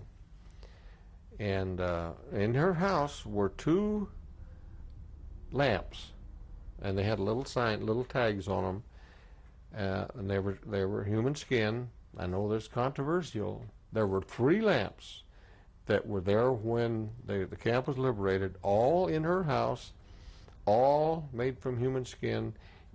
And she picked, this is the story that's in the books, and at the time, nobody knew. At the time, the guy that was my guide, sort of, said that the medics have said this is human skin. And I said, you got to be kidding. And it was tattooed skin. Every one of the lamps was very colorfully tattooed. It was a pattern. Some of them were flowers, you know, and you touch them, and it was like touching leather, you know, or parchment, kind of like a parchment, only maybe a little thicker. But there were 2 of them there. So this guy didn't know much about her, except that they had arrested her, and her husband was just missing. I don't know what the hell he was, but he had already been executed by the SS for stealing money from the SS. This is getting near the tail of the end of Buchenwald. We're going to get stuck here if we're not careful. The only other thing that comes to mind again, of course, is the terrible odors. The cleanest place in the whole camp was the houses, and we went through a couple of houses, but hers was the only one that had any. Oh, there were some shrunken heads too in the lab, but I mean they were about this big, and they were in a jar, like a gallon jug with alcohol. And they had long hair and beards. I don't know what the hell they were, but they were human heads. And I've read about them since, and there's a lot of controversy about what these. Some of the deniers say that these were borrowed from a museum. Well, you know, how do they know where they came from? That's one of the things I love to do, is argue with revisionists and deniers on the internet, because, you know, it's pretty hard to shoot a guy down when I'm dealing with a 35-year-old man who only has read books, and anti-Holocaust books, anti-Semitic books, pro-Nazi books, as opposed to someone who has not only been there, but now I have about 100 books that I've read. And I've read every book in the library, I'm in a Eugene library, about the Holocaust that they have since 1992. So now I feel qualified to debate with, and I've challenged, I don't mean to sound this to be brag, I have challenged Holocaust deniers to publicly debate me on television, and nobody has accepted the debate. And right here in Eugene, I mean, I kick ass, and they know it. I feel pardon the expression. My Army slang is coming back. Okay, I went back to the organ room and went through that same emotional feeling that I had before, that this is, the bodies out there were not as depressing to me as the fact that these had been living human beings that had been experimented with one way or another. And of course it turned out to be that's what this was all about. You know, that's what they were doing.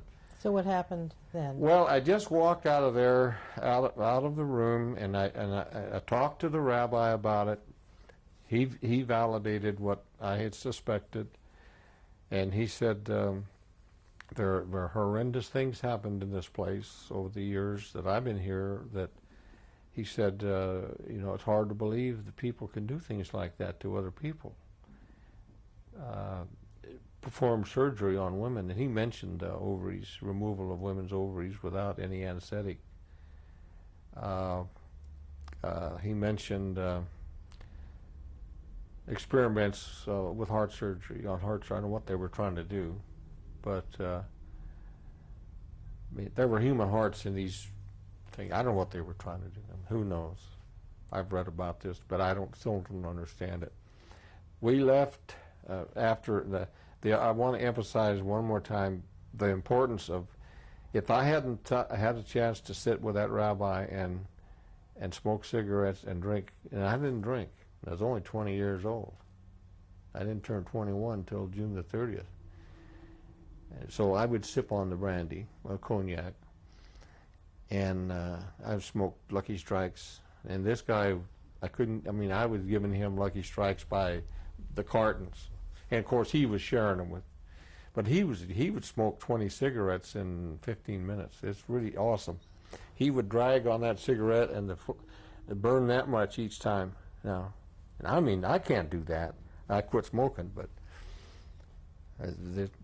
this was awesome. Without him, without his availability to me and to the men that were with me, which were some of the other pilots and some of the other men who were from the government, military government, I don't think I would have left Buchenwald with any kind of an understanding that it would have prepared me for the next one, which was even worse. I mean, he explained the system to me and how it worked inside the camps, how they treated him as a rabbi. He was more humiliating. If you were a Jew, it was bad enough. If you were a rabbi, it was 10 times. They played with him like cats and mice. They made him do things that the humans can't do. They had torture devices that I would have, if they'd have used any of those things on me, I would have told them any damn thing they wanted to know without even thinking about it, just by looking at these things. The pain must have been, and there were people that would not talk, that they just died. And the rabbi told me about it. Trying to get you to tell on somebody who they suspected was planning a getaway or planning to escape, or maybe had some extra rations or something like that. We're going to stop this tape now. Did you see any? Tape 5. Did you ever see any instruments of torture, and if so, could you describe them? Yes, there were instruments of torture in every camp, and some of these were in special places. Some of these were that had been moved from their original location to where they could be seen by troops, because Buchenwald was one of the camps that Eisenhower said, I want the troops to go through this camp.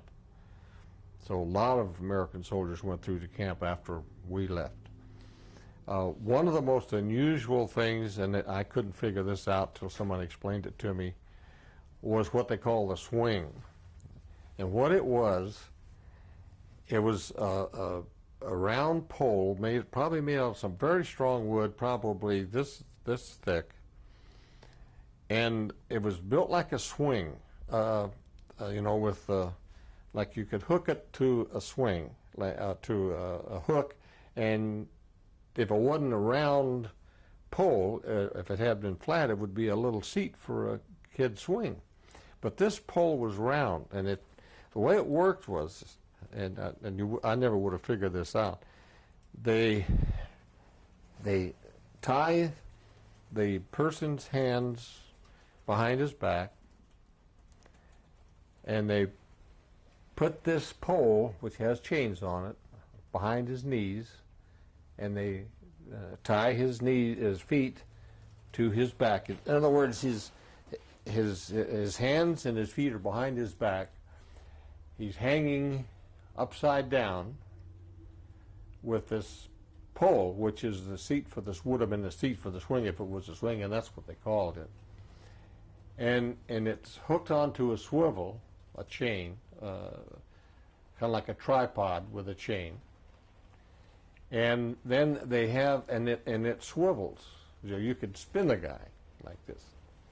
And what they did was they would have clubs, and they would beat him on the buttocks and legs with these clubs and spin him around on this swing, both directions. You know, they would be a circle of SS guys around him, and as his buttocks went by, they'd hit him again, and to the momentum to keep him moving. Then they would stop and they'd do it the other way. Now this is the way they explained this to us. Very few men survived that because they were hitting the kidneys and other places, as opposed to, the idea was to hit them on the buttocks and on the top of their thighs. It's very, very painful. And to get them to confess or punish them for something. They didn't have to have a reason, they just punished them. That was probably the weirdest thing that I saw. And another one, which was very common, especially at Dachau, was making the inmates beat each other with sticks and with whips. That was kind of like a form of recreation for the SS, was to get the weaker inmates to be beaten by the stronger inmates or vice versa. And if they refused to do it, they were beaten to death by the SS. What other instruments of torture did you see? One of the most, and here again, I don't understand how anybody could tolerate this, was be like a 4x4 post stuck in the ground, and they would tie a person's hands behind their back, tie their legs together behind their back, and it had a pulley, like a well would have a pulley to bring up the bucket, and they would pull this rope with this man's. Now this is by his arms. I don't want to. His arms would be back here, and then it would be connected to this rope, which they would pull with a pulley. Would pull his arms clear out of the sockets usually, and pull him up 6 or 7 feet on this post and just let him hang there. 5, 6, 8 hours. Never give him any water. And there'd be, 10 or 15 posts like that. And if any infraction of any kind, or just because I decided, okay, put him up on the post. That's how it was. Total absolute power. Total absolute helplessness. And this is when you see, when you have time to contemplate this or talk about this with someone else, that's when you get angry. That's when you say, and you use bad language. We got to get back, God damn it, if we get a chance, if we get back in combat, we're still talking about April. We didn't know when the war was. We wanted to get back so bad. We remembered, a couple of us that were in that turkey shoot in Belgium. We wanted to do that so bad. Remember I told you I had felt a little bit guilty about this thing, and it was kind of an abstract thing. I relived that over and over, and it just got off on it. It made me feel good. God damn, I wish I had a chance to do that a whole bunch of times. That's how, just kill those bastards for what they had done to these people. And that was very difficult. But the feeling was so intense that some of us, we just have to shut up. And a few guys cracked up. I only cracked up once, but it was at Dachau. So we went back to Frankfurt, took our guys back to Frankfurt. Can we go back just a little about Sure. just a little about the burial? Burial. And the people. This was something that was really kind of The unusual. German witnesses. Before they buried these stacks of inmates, they brought they went into the town and they told the mayor that they wanted all of the citizens of Weimar to come to the camp in their Sunday best, and they would be escorted by American guards, and they were going to be taken on a tour of the camp. Now, I didn't know any of these men involved that did this, but I was told that they were instructed to tell the mayor, to ask, did you people know about this out there? And of course, nobody said they knew. Well, we saw some men marching. Hell, the roads, you know, you could throw a rock and hit the camp from some of those farms. What about the smell? Didn't they say? Oh they had yeah, that and that's something we all wondered. We all asked. But I mean, I didn't get a chance to go up to somebody and bust them in the mouth and say, "You're a lying son of a bitch." I could smell that from the airplane, which was a mile away, and your house is only 500 yards away. Come on. But some of these guys got to do that, and I didn't, and probably I'm glad I didn't. Just, I think it would have been real easy to commit mayhem. It would have been real easy to do things that you shouldn't do, which would have lowered us to the same level of these people. They went into Weimar. They brought out men, women, and children, all dressed in their Sunday finest. They took them through the entire tour, just like I had been through the stacks of the bodies into the organ room, into the crematoriums with the bodies still inside the ovens. And they had taken there were no bodies laying around like when we first got there. They had cleaned up that part, but there were stacks of bodies of thousands of bodies, 1,000, 1,500, 2,000. I don't have any idea. And the smell was just as bad as it was, if not worse. They went through the which is an isolation ward, an isolation section where these men that I told you about, that where the excrement was so thick on the floor that you couldn't avoid stepping in it, and these people were still alive, and they couldn't get away. You know, I mean, they could not. They were having bowel movements on each other, and they couldn't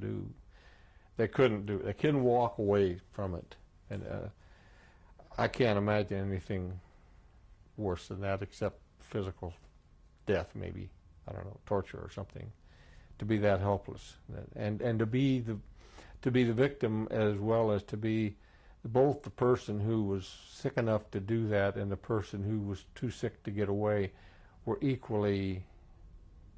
must have been equally mortified by the fact that they couldn't control what was happening at all. It just happened, and there's probably 200 men in these section of barracks. What about the burial? Were there formal burial services? Let me get finished with the people, because that was really interesting. I didn't participate in any of that, but they took them all through the camp, and they walked them back, marched, escorted with soldiers with bayonets on them, because the Americans were never. I never saw any. Well, let me start. I'm getting ahead of myself. There was tremendous rage, but there was controlled rage. Nobody yelled or spit on these, even the inmates, these civilians. They didn't. They just let them go by. Nobody said anything to them. When they escorted them back down the road toward Weimar, and there was a lieutenant that was in charge, a young infantry lieutenant. Somebody laughed. A woman or some women or some girls, I don't know. I didn't hear this, but here they come again. he turned them around when he heard this laughter and said, we're going to go back through that camp. And they took him back and they took another tour of the same damn thing they had been through before with these soldiers with the bayonets. And they left the camp, and there was no laughing on the second. Now, I saw this, and Harry Herder, the man that's on the internet at the Library of the Holocaust, tells about this. And he was there before I got there. He was one of the tankers that went through the barbed wire and knocked the barbed wire down. Okay, the engineers were brought in, and we left before they were finished, and they took an area up on a hill, and it was whatever they do to make it a sacred place. They made it a sacred place. The rabbis and the priests and whoever. Where did the rabbi come from? I don't know. I don't remember. A wonderful man. I'd give anything to meet him. I have never met a rabbi yet that I didn't just fall in love with. Was he part of your organization? No. He was an inmate. He was an Inmate. inmate. Oh yeah. Was that the same one of whom you spoke? Yeah, he's the one that was a cigarette. I wish the guy had quit. And I had cigarettes coming out of my ears. I probably had 10 or 15 cartons of cigarettes when I got there, because that was worth money. You know, you could barter cigarettes for anything in Europe. Can we get back to the service? Oh, I'm sorry. Consecrated the ground. They consecrated the ground, and they brought in engineers, and the engineers, it was almost like it was instead of just digging ditches like ordinarily they would do this, they were very methodical, very careful, and they cleaned up the bodies. The medics did, and put them in there in nice, neat, head to toe rows in the ground, in about 7 or 8 graves. And when they were in the process of doing that, when we flew back to Frankfurt, and that's the last memory I have of Buchenwald was the feeling I had of almost reverence on the part of the men who were doing this job. They would put the bodies in and carry them, and other inmates would carry them like babies. And these people have been dead, some of them, for some period of time. No dragging permitted, and it was very meaningful to me that to see and it rubbed off on you. You know, you went away. You know, it's bad, it's terrible, it's horrible, but look at the humanity that these guys feel now, as opposed to how they felt before. And So this was all done by inmates? by Americans, By Americans. yeah, and the inmates. Inmates were involved. And would you say they were mass graves? Mass graves, yep. But it wasn't just like a ditch. In Bergen-Belsen, it was just ditches. They were dug with skip loaders and bulldozers. At Mathausen, at Buchenwald, it was done with care, and like it was almost like a bunch of funerals. It was a big funeral, is what it was. But I didn't get to see it all. So what was your last memory of?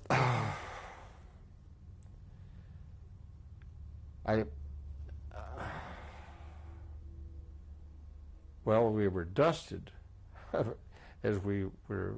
All the airplanes and passengers were dusted, and we smoked. I remember the officer that was with me was, I think he was a medic, a colonel, surgeon, and he smoked. Well, everybody smoked, and he said something like, you know, it's just reminded him of something out of Shakespeare, of man's inhumanity to man. It's just, you know, it's something that you just can't believe that you've seen. He said, I'm not going to be able to explain this to anybody, something like that.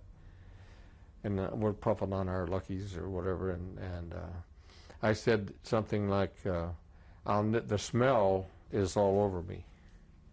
I got that smell. I could smell it in my hair, and I've been taking showers and everything, using GI soap, and I just had that smell, and it wouldn't go away. That's a whole different story. So that was the end of, pretty much. There were probably other things, but they're not that significant, and there's so much more. I'm afraid we're not going to get to do this all, but okay, we got back to Frankfurt. We're debriefed by G2. We told them the same thing, I guess, that everybody else told them, but I'm sure that there was some serious interrogation on the part of the officers, the high-ranking officers.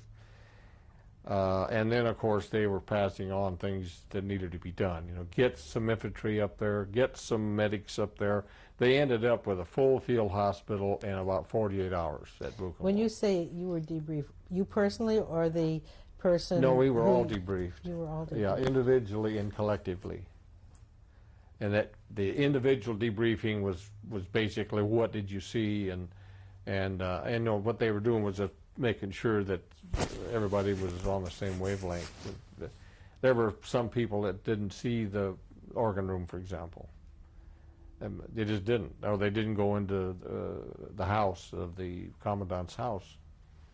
The lamps, there were 3, as I told you before, according to Harry Herder, who was there, went in on the day, was a liberator per se. I don't consider myself a liberator per se. I did not liberate anybody per se. You know, I was a liberator, according to Shaw, is someone who was there 48 hours or something like that after.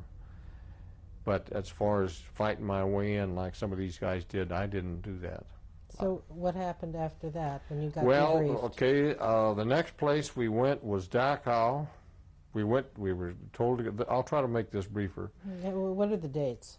This was the 29th of April, 1945. Our destination was Munich.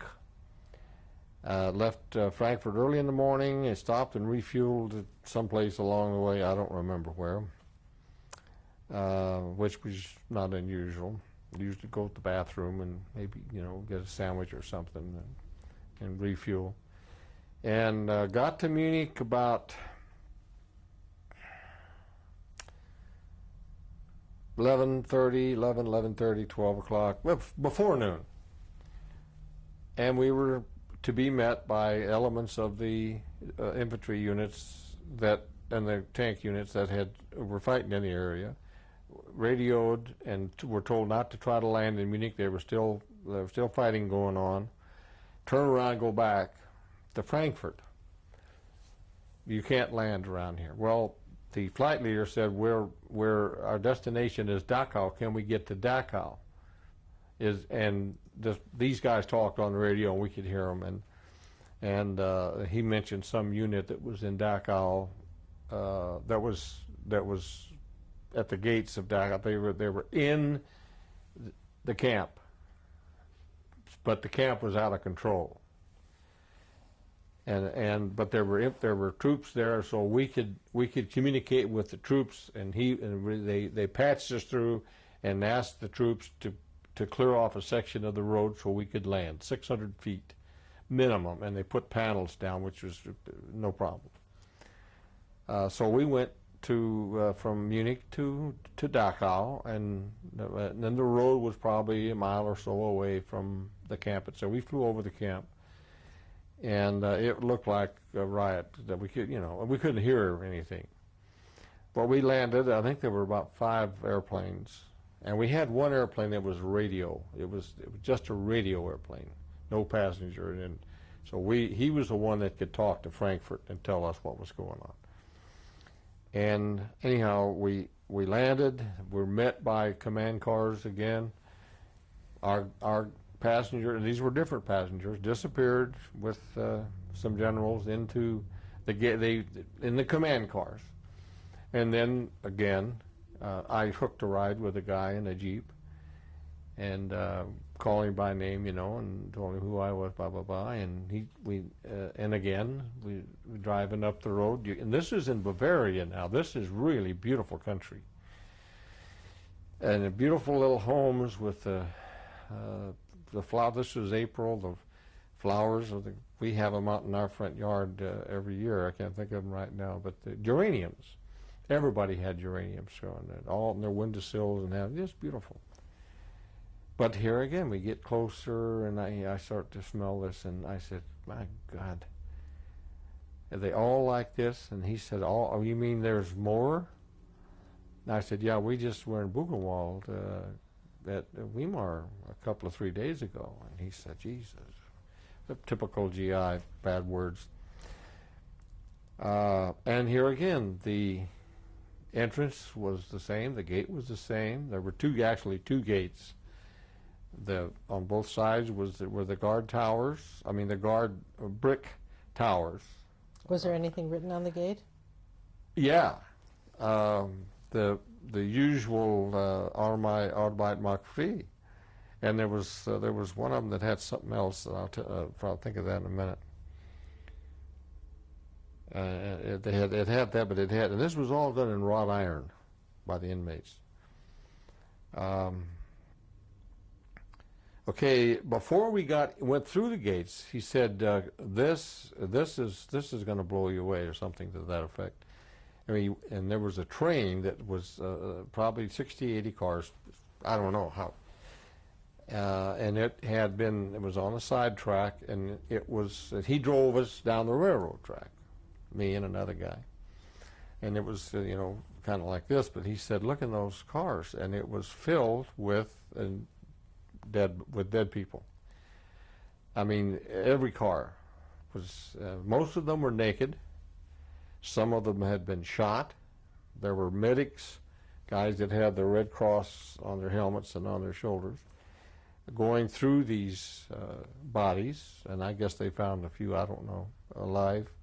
There were bodies alongside the track which had been shot, who had been shot. You could see the blood, but there were also bodies along there that there were no blood. And we spent about 30 minutes going up one side, and I got out and looked in some of the cars, and I had no idea what the hell was going on, except this train was full of dead people. And then he said, "I'll show you where the firefight was." And I said, "Okay." So he went back toward the gate, and we went through the gate. Now, there was guards on the gate who were ordered not to let anybody in or anybody out. When we got to the gate, I told the guard, I was with SHAEF, and I had a SHAEF pass, and he said, "Well, I'm sorry, sir, nobody in, nobody out." And I said, "Well, you better call your CO because I have people in there." So he did, and he let me in. And me and this other guy and the Jeep driver. So he took us to the towers, which was about every 100 feet, let's say, wooden towers, all around the perimeter of the camp. And at about, I'm going to guess, 30–40% of the towers, there were SS troopers on the ground of on the bottom of the towers, say 10 or 12 in each tower. Not every tower, but say 20% of the towers. And he said, "This is where they had the big shootout with the 45th. I said, "The hell you say? What do you mean?" And he said, "Well, the scouts came in the camp. The towers, the one German officer and the Red Cross guy tried to surrender." This was what he told me. And some of this is in the books, and some of it isn't. These guys, the SS decided, to hell with them, we're going to have a shootout, and somebody fired on these Americans. And these guys had been in battle since Anzio. They are not to be trifled with, as I learned later.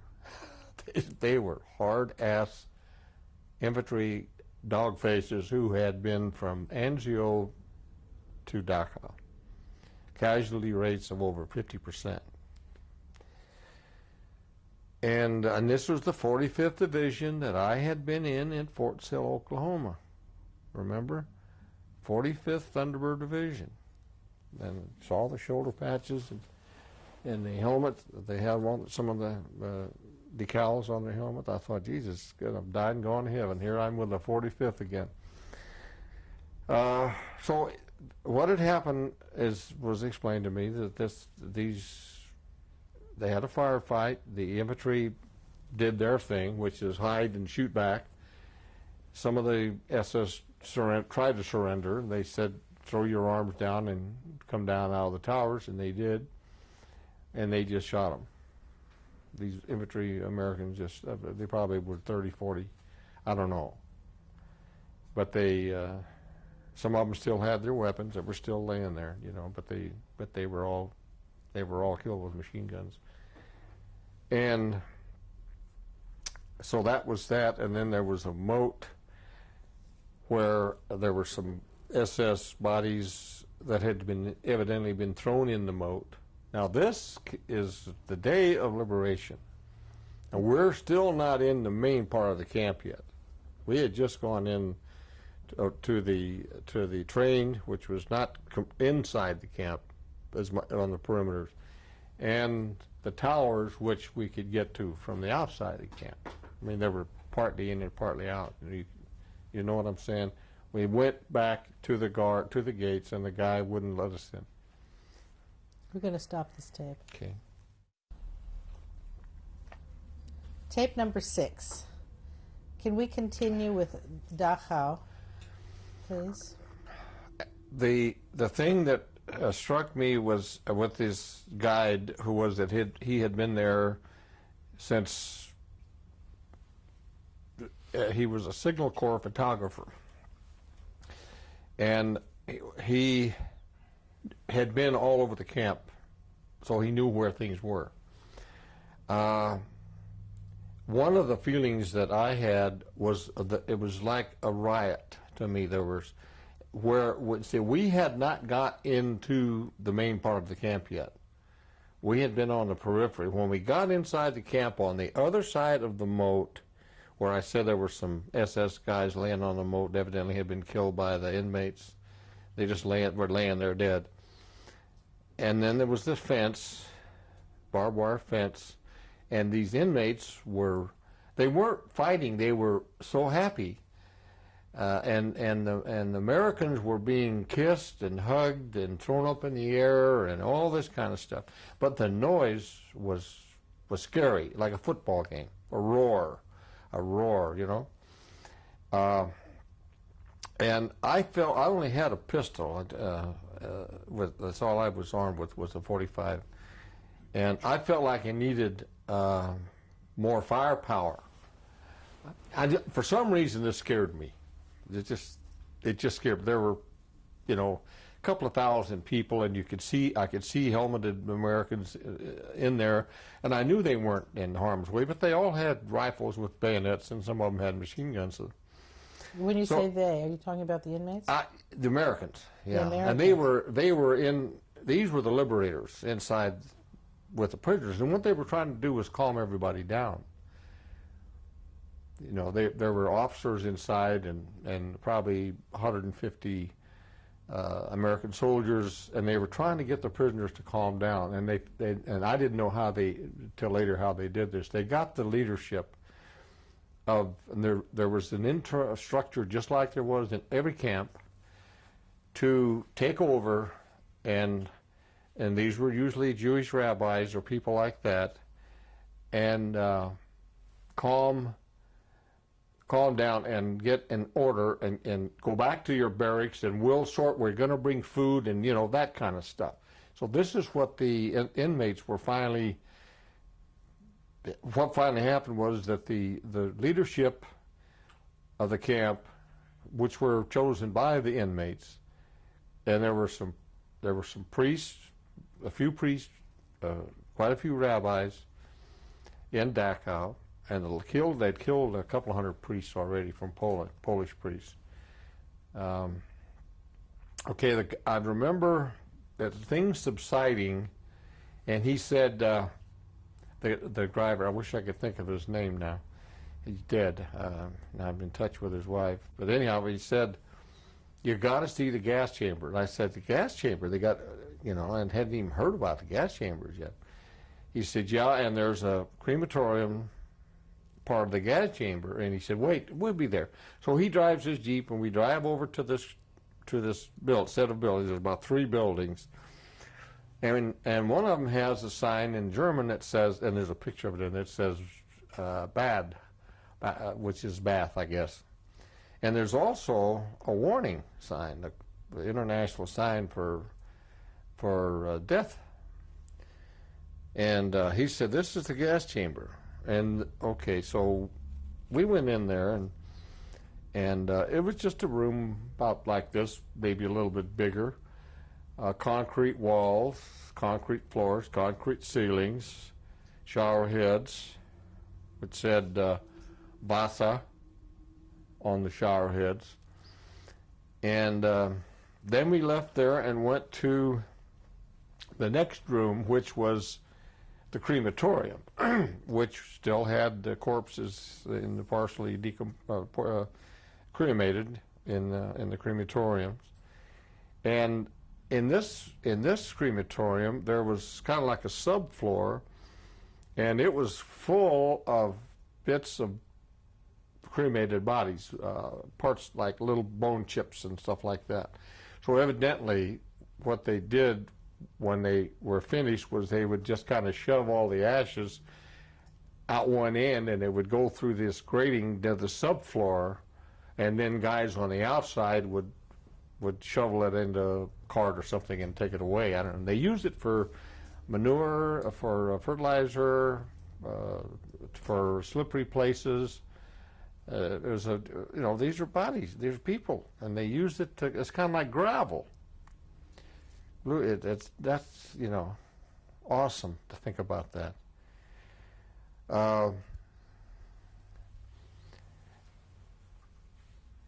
Later, by now it's getting late in the afternoon, maybe 3:30, 4 o'clock, and things have quieted down considerable.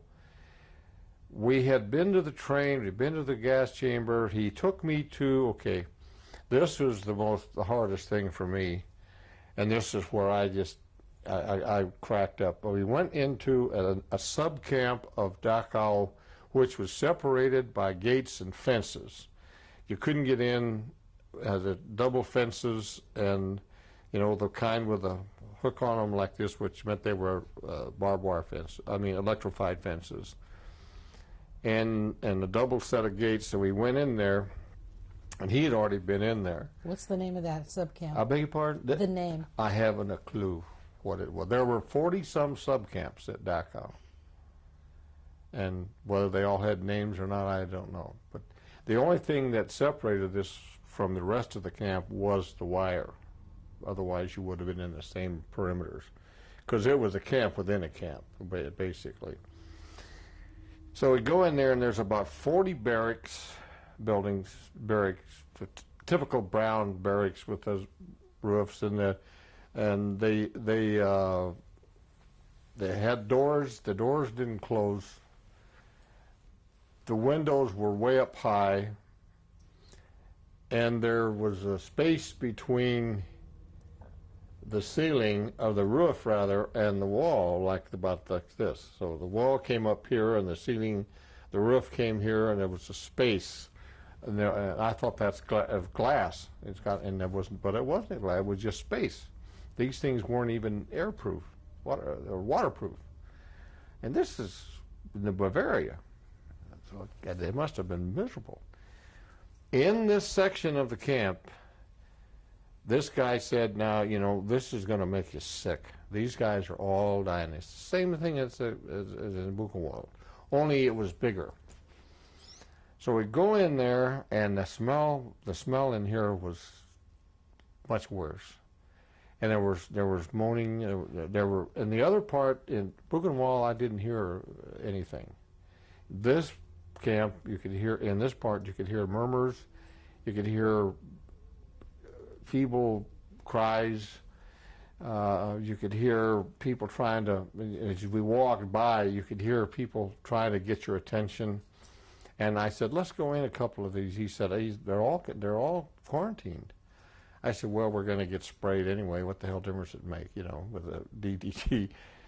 And so we went in one, and honest to God, I couldn't go any further than from here to you. I had to get out of there because it was much worse than the one in Buchenwald, in the same sense that these people were dying or dead, and nobody was paying any attention to them.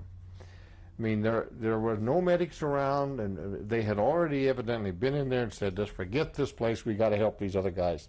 These guys are goners, these guys maybe have a chance. So they just forgot about it. So we walked back toward the gate, and I see this little old guy sitting up against a barrack in the sun. And this is April now, don't forget. It had snowed the day before, the night before. And one of the things that was so weird about the train and the corpses in the train that was out in the open was they were dusted with snow. And the ground it wasn't thick, it was just kind of a dusting, but it gave it the damnedest appearance, kind of like Dickens. It reminded me of the Dickens Christmas tale of the ghost from the past or something like that. It was just weird. I'm going back to the train. I shouldn't have done. Okay. So this little guy sitting there, and he has on a little hat, a little cap with no bill, but it's a striped cap, and it's just a little square, like a little square cap, and the uniform, the striped pants and shirt, and he has some kind of a jacket on of some kind, of raggedy, torn, beat-up thing. And he's sitting there, and it's kind of going like this. And I took out a Lucky and lit it and went over to him. But this was an impulse. And I took a drag, and when I walked over, he saw my boots, and he looked up. And his eyes were all crusted, you know, from like a sick person's. He had been drooling. He smelled to high heaven. But I took a drag, and I tried to say, how about here? Damn, I could speak Spanish. Tengo, toma. And he didn't say anything. He took the cigarette though, and he looked at it, and he held it like this, and he looked at it, and he put it in his lips, and nothing happened. I could see his cheeks going, but he wasn't able to get any smoke. And you know, I mean, and I'm thinking, Jesus, he's got that cigarette in his mouth and he can't puff on it.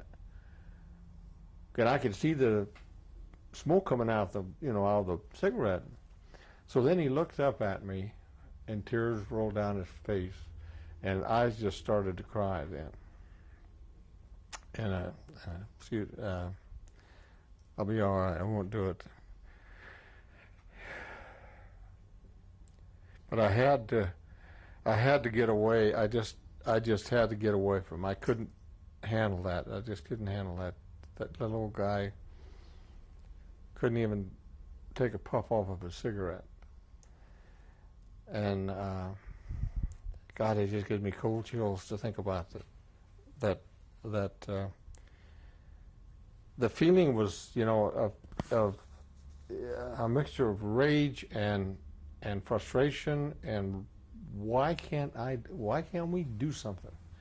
You know, you want to do something physical, because that's what we're used to doing. Guys like him and I, you're used to doing physical stuff. So you want to do something physical. And what the heck? Go do something physical. So we got out of there, and I couldn't talk. I told this guy, I said, you know, this is getting to be heavy duty for me. And he said, well, let's go back to the main part of the camp then. Well, then things have quieted down. So we're coming down this street, and there's a wall about this high, and it goes clear around, and this turned out to be the hospital, which I didn't know at the time. And it goes, we're here, and the wall's here, and there's an intersection, and the wall continues like this. So we're about 40 feet or so from the corner when we hear this machine gun fire. And it was an American 30 caliber, I mean, I could identify it. And it sounded like two of them. So I said, gee, stop this Jeep. They're having a shootout someplace. So I got out of the Jeep and I crawled on the ground to the corner, and I peeked around the corner because that's where the sound was coming from. And here's a machine gun in the middle of the street, but just a, you know, not enough for two cars, and another one up on the roof of a building across the street. And inside of this wall are these SS guys, 30, 40 of them. And these two squads are just shooting them down, mowing them down. And there's pictures in there of that. So I thought, Jesus, you know, I could stop this, you know. I was a first lieutenant. And I couldn't tell who the rank of these. I could see one guy with sergeant stripes on. There was a crew of 4 or 5 around each gun, ammunition, you know, and then these are those machine guns you use feeded with a belt, 30 caliber. And then I saw inmate jump over the wall with a 45. And he goes over, and anybody that's still alive, he shoots him in the head. 3 or 4 guys were still alive, I guess. And he just pops them in the head, and there's pictures of that in there, too. I didn't know what the hell to do. I thought, you know, this is a war crime. And these thoughts went through my mind, but I wasn't saying we can't do this. I didn't feel, and I've thought about this a lot, I didn't feel like I should stop it. And I wasn't sure I could stop it. I wasn't sure that if I did try, that this guy wouldn't shoot me too, because they were nuts.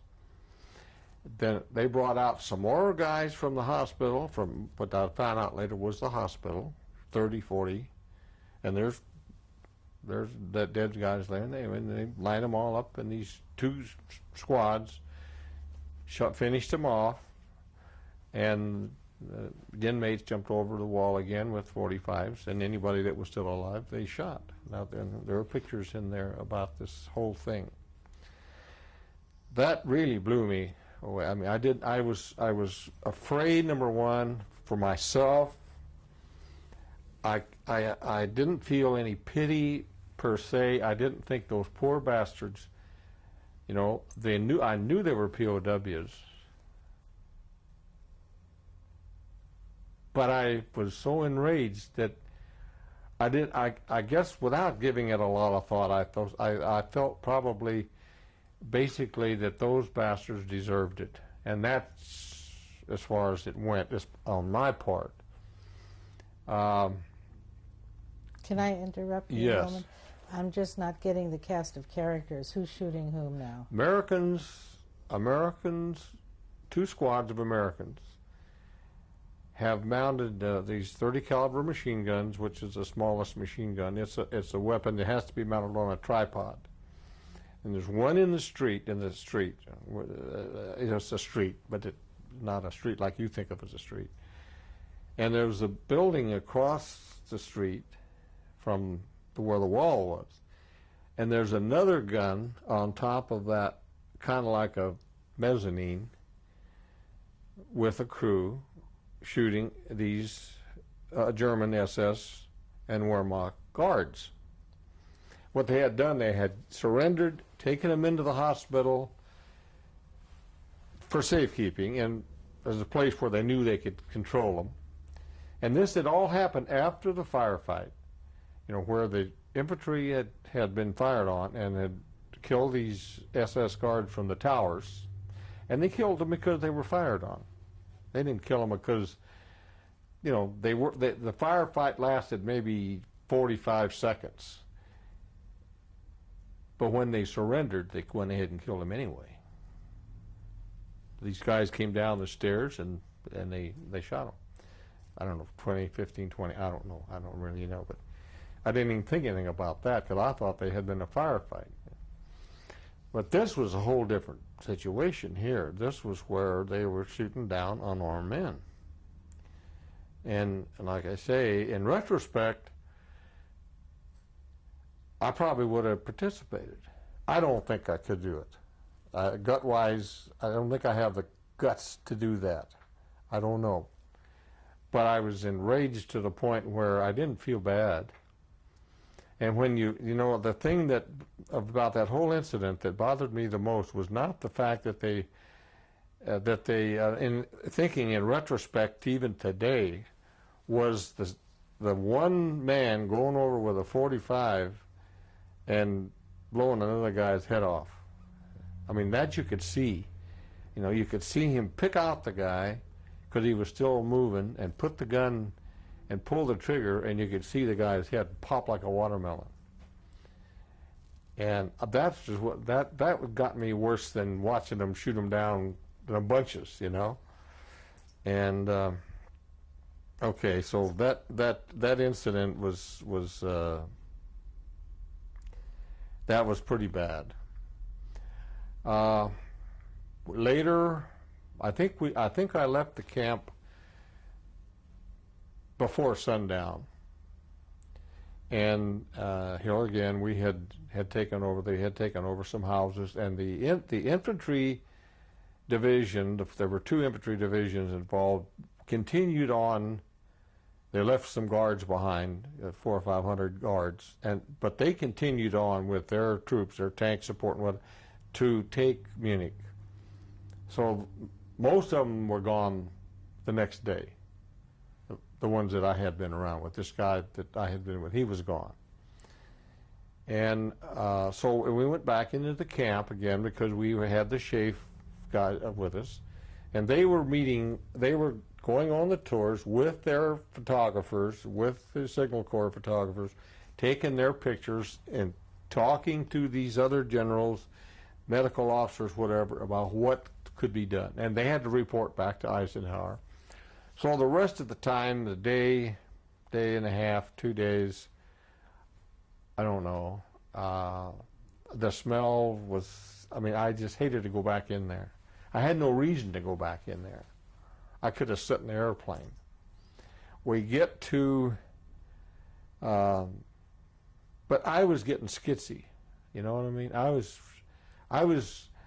getting skitsy. I was thinking to them, I'm talking to some of the other guys, you know, Jesus, using really bad, you know, the F word and stuff like that. And we all were pretty, and we just didn't want to, well, we would almost force ourselves to go back and we wanted to try to find somebody we could talk to. And we did find some. We found some people who could speak English. And one of the things that one of the guys wanted to find out how the hell that gas chamber worked. We couldn't find any water pipes. Somebody said, hey, there's no water pipes to that damn gas chamber. You know, if that's a shower, there has to be a source of water to go in there, or what's the point of having a shower with no water pipes? And there weren't. It was just, these were false shower heads, what we figured out.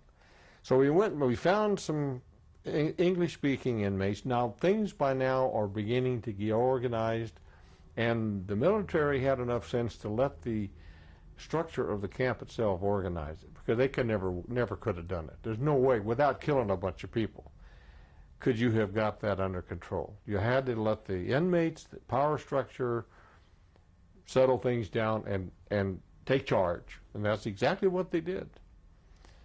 And you had a lot of muscle there, but you couldn't do it. You couldn't use it. So the inmates were basically running the show pretty much. We get ready to leave. I had, in the house that I was living, boy, I had a real nice house with a balcony, and or my room was in I could go out there, and I had my own bathroom, you know, and I had my kit, my shaving kit, and all that stuff. But I'll be damned if I could get rid of that. And I had to change a clean uniform, my B4 bag. I changed, polished my shoes because the shoes were all crappy. changed into a Eisenhower jacket and left my flight jacket in the, because it stunk to beat hell. And I had that smell, and I couldn't shampoo my hair with that brown GI soap, you know, and everything. And even tried to dissolve some in water so I could pour over me, thinking, boy, this stuff is like lye, you know. And I still smell. I had some Menon's shave lotion that my wife had sent me, or somebody had sent me. And I can remember putting that damn Menon shaving lotion, that green stuff, gargling with it, and spitting it out, and it tastes like hell. But I was just putting that all over me, you know, my hair and all over my shirt, between my toes. We had a GI foot powder for athlete's foot, for trench foot. Then we always put that inside of our socks. So I'm putting all that stuff in there. And I went back into camp 2 or 3 more times because I just had to do it. I mean, and we talked about the gas chamber. I told you that. There was an execution chamber, a wall where it had been a firing range, and they had set it up as the execution wall, and they would take thousands, I mean, in a day. They would execute 1,500, 2,000 men. Russian POWs, for example. All Russian POWs were killed in Dachau. They didn't, and then Himmler heard about this and said, "Now wait a minute." And then I read this in the book too, and it's something I just got yesterday, I think, that he felt that if things were getting too hairy, they better stop this. So then they started they had already started evacuating the camp. They had evacuated Buchenwald. They had tried to evacuate Buchenwald before we got there. They had evacuated a lot of men from Dachau, and most of them had been killed or died en route. They didn't, like the train had been shuttled back and forth to different camps. Nobody would take the train. We'd accept it. We don't want the damn train. So it started at Dachau, and it went to someplace, and they said, we don't want it. So they shipped that for 2 weeks. That's why all these guys died, is because they had no water, no food, no nothing, except this damn train. And they wouldn't, and if you try to get off, they shoot you, you know, so that's how they died. Nobody would accept the train. So they were getting panicky. And that Goebbels, head of the SS, what the hell was his name? I can't think of it right now, but he's the one that got nervous and told them they had orders to kill all the inmates of all the camps now. I mean, as the Russians approached, as the Americans approached, as the British approached, as some of the French and Belgian troops approached the camps, the Canadians kill the inmates. Himmler said, no, don't do that. He countermanded somebody else's orders, and thank God they didn't, or they would have killed another million, easy. What else did you see there? The death wall, the gas chamber.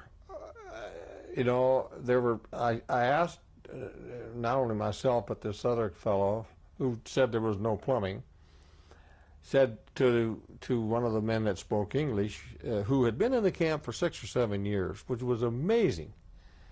That camp was built in the 30s. It's for political prisoners, Dachau, was the first camp. And about the gas chamber, how did it work? And so this man explained to us, and he spoke English. And it was, you know, it was the same as the ones at Auschwitz. We found Zyklon B, by the way, at Dachau. We found food, warehouses of food at Dachau. We found captured American rations battlefield rations at Dachau in warehouses. So there was no reason for these people to be to be malnourished. There was food all over the place. Can you ask what kind of food? We'll talk about that. We'll stop this tape now. Tape 7. Mr. Faree, I'd like to have you continue talking about the gas chambers and if you found out how they worked. Okay. Of course, that's the first I had ever heard of a gas chamber, other than the ones that we read about in the States. And I don't think I knew much about them. But anyhow, the curiosity was not so much for me, as it was from this other fellow who decided there's no way that could be a shower, because it said shower on the sign, and there were shower heads inside, coming out of the wall. And so, 25 or 30 people could take a shower at the same time. And but he fooled around with it, and he could not find any plumbing. And that's what he said to me. There's no way, and we were having a cigarette or something. There's no way that you can take a shower in there, even though they'd already told us it was a gas chamber. We figured that they turned the valve someplace and the gas came out of the shower heads. See, that's what my perception was. That was not it at all. There were chutes in the ceiling, in the roof of the building, that were, say like a post, a sieve, like a sheet metal post that came from outside to inside with holes, perforations, and there were probably 4 or 5, and I don't remember now. And there's a picture somewhere in there of even seeing these things, but they were there. And what the way this guy had talked to some of the inmates, and eventually I got to talk to this one guy, and this was just before we left, the day or so before we left. The way they used the gas, and I said, well, there's got to be where's the faucet? Where's the handle? There has to be a handle they turn it on with. I was thinking of, I don't know, carbon monoxide or something like that. Some way to get gas inside that room, a pump or something. He said, hell no, that's not what works. He said, what they do, those shower heads don't go anyplace. They just are fastened to the wall. There's no pipes connected to them at all. And this man that explained it to him, who spoke English and showed it to me too, he said, this is the same thing. We went back in and looked at it again, and he couldn't, if you didn't really inspect it, you wouldn't even notice this. But you could, then he showed us the shafts, and he said they take the guy, the SS man, has a mask on, a gas mask on, and protective gloves and everything, and a screwdriver, and the Zyklon B comes in a canister with a lid that you have to pry off like a paint can. It's pressurized, you know what I mean? You can't get it off accidentally. You have to pry it all the way around like a can of paint.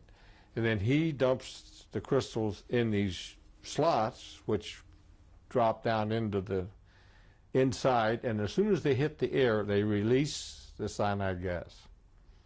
And that's what kills people. And that's how this one worked. And that's how all of them worked, except for the ones that use decompression or carbon monoxide gas, which was exhaust from airplane engine, airplane motors, gas tanks motors, truck motors, things of that nature. Well, that's the story of the Dachau gas chamber. Controversy-wise, some people say it was never used. I argue on the internet with deniers. I have read books by scholars who say it was used, not like Auschwitz, or not even like Mauthausen. Mauthausen had a death gas chamber that they used to kill people with on purpose. The story of Dachau gas chamber is they used it to experiment with on animals. They used it to experiment to get rid of crazy people. If you went nuts, they put you in the gas chamber. They could have just as well have shot you. But there are letters published in scholarly books, letters between Himmler and officers at Dachau, doctors, about experimenting with gas at Dachau and using it on human beings. Did you see any instruments of torture at Dachau? Yeah, I didn't see that swing again until I got to. No, I never did see that swing again. But you had the chain, the cuffs with the real heavy, wide steel cuffs that they bolted them on, and about this much chain in between, so your hands were like this, and they would put your hands behind you and do this. They had these poles at Dachau. There were more poles at Dachau where they used with the arms behind them. There probably, there was a whole row of them. And I had seen, if I hadn't have known what they were from Buchenwald, I would have had to ask somebody. These were 4x4s or bigger, and 10 or 12 feet tall, and they had a rope and a pulley just like a well, the old-fashioned water well, and they would put these manacles, steel things on the guy's arms, and then hook it on to the chain, and just pull him on up there. And I've got some pictures of that too. And and let them hang there till they died. Crossed by crucifixion being bad, it couldn't have been this bad. How long were you there in Dachau? Probably 3 days. Now I'm going to say something, and I hope I'm going to use the F word, and I didn't say this. When we left this, there was a colonel that I had flown, that had flown in with somebody else and was going to fly back with me, and I don't even remember why. And I had pre-flighted the airplane, and everything was ready to go. And he said, let's have one more smoke. So we're standing there, and we had to get away from the airplane because of the fuel, the gasoline. So we were just standing 5-10 feet away. And he was telling me some of the stuff that he had found out that I didn't know about by going around with these other guys, and some of the stuff he had to write a report to General Eisenhower and so on. And he was just furious. He had a real white circle around his mouth, and his hands were shaking, and the guy was just almost beside himself. And by then I was pretty calm. I was very angry. I mean, just on the edge of a rage, but this guy was in a rage. And when he tried to smoke the cigarette, it was, Jesus, I hope he doesn't. And some of these guys smoked in the airplane, and I hated. You're not supposed to do that, and because it's a fabric airplane, and with wooden floors and stuff. It's not too cool to smoke in those damn airplanes. So anyhow, we get in the airplane, and I'm going to start the engine, and there's a guy out there with a fire extinguisher, and before I said to the guy with the fire extinguisher, who happened to be a tanker, this general or this colonel said to me, and he was almost talking to himself. He said, I wonder how many more of these fucking places we're going to find. And I didn't say anything. I just fired it up, and we took off, went back to Frankfurt, and I never saw him again. But I thought about that a lot. What a shock it must have been to him to say something like that, and because I felt like screaming, and pounding on something or doing something physical. Like I said, that the tendency is, I don't know whether women are like that or not. Men tend to want to cause pain and do physical. I think it's a macho baloney, but I think that's what we are. Okay. I have a question. In general. Who had the maps of the locations of these places? Oh, well, that's a good question. Schaeff had them. Schaeff had them, and I don't. They had aerial photographs too of a lot of these places, of Auschwitz and other places in Poland.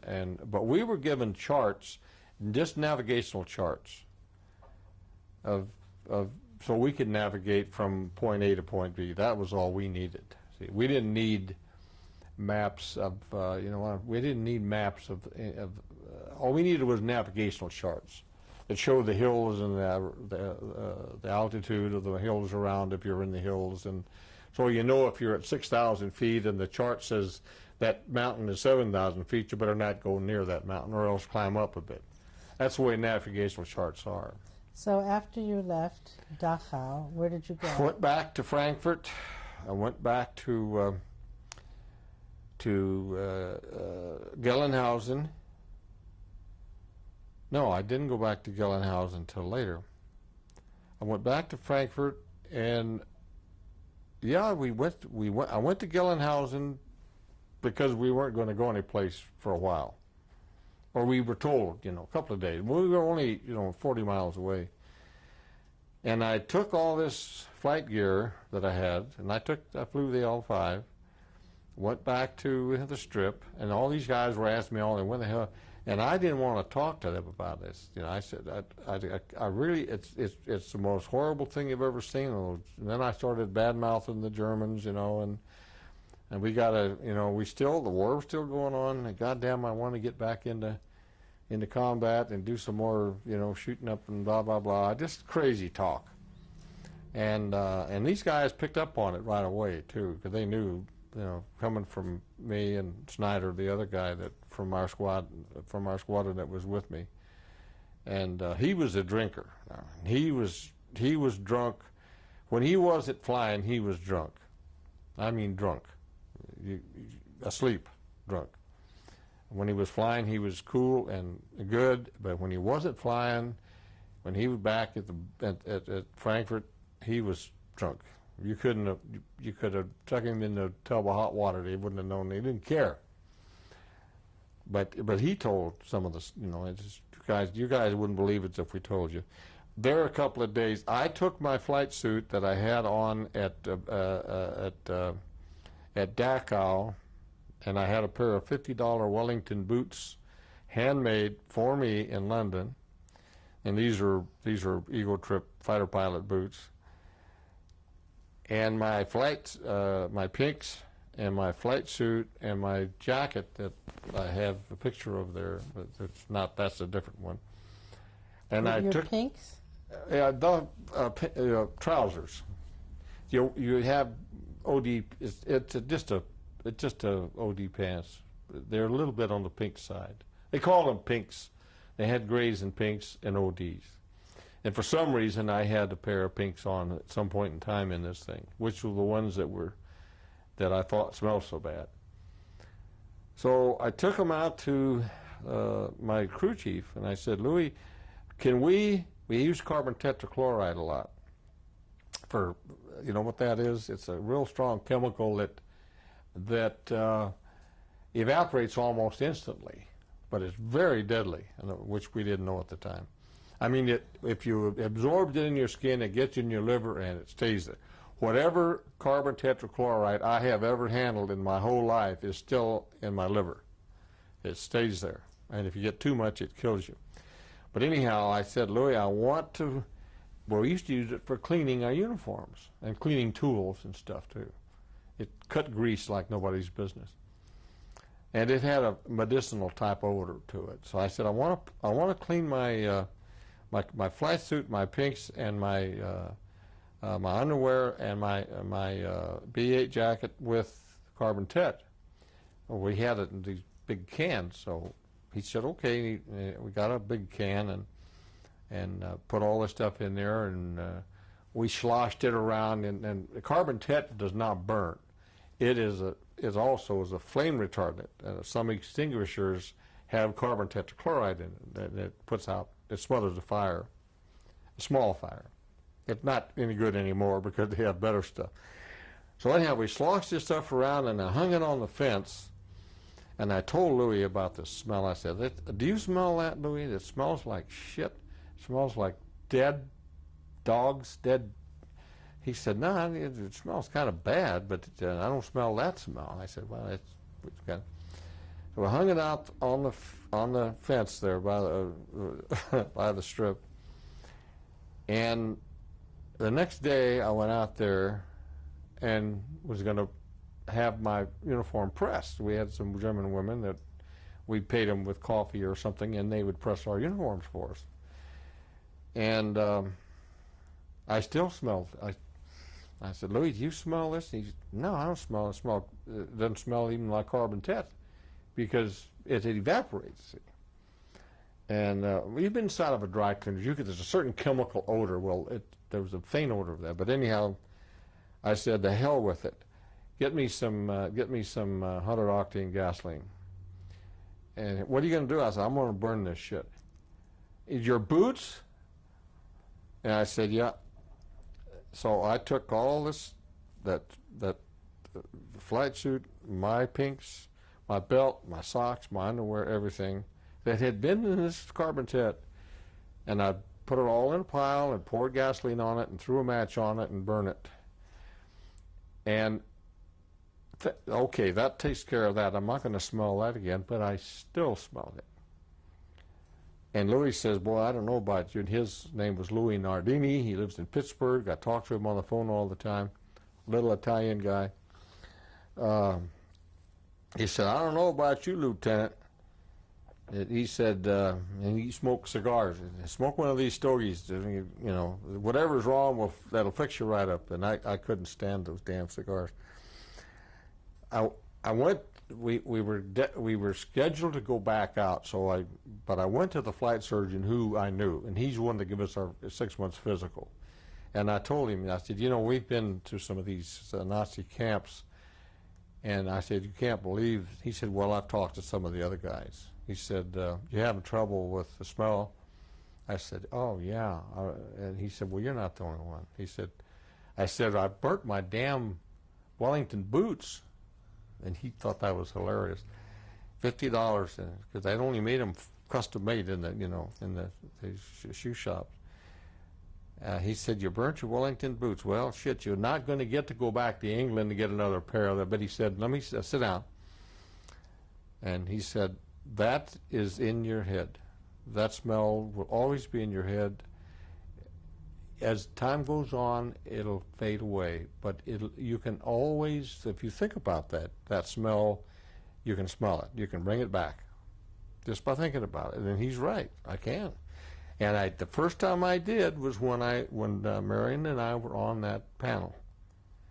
When I started talking about that damn smell, and it's on the tape that you saw, whether you got to see it all or not, but.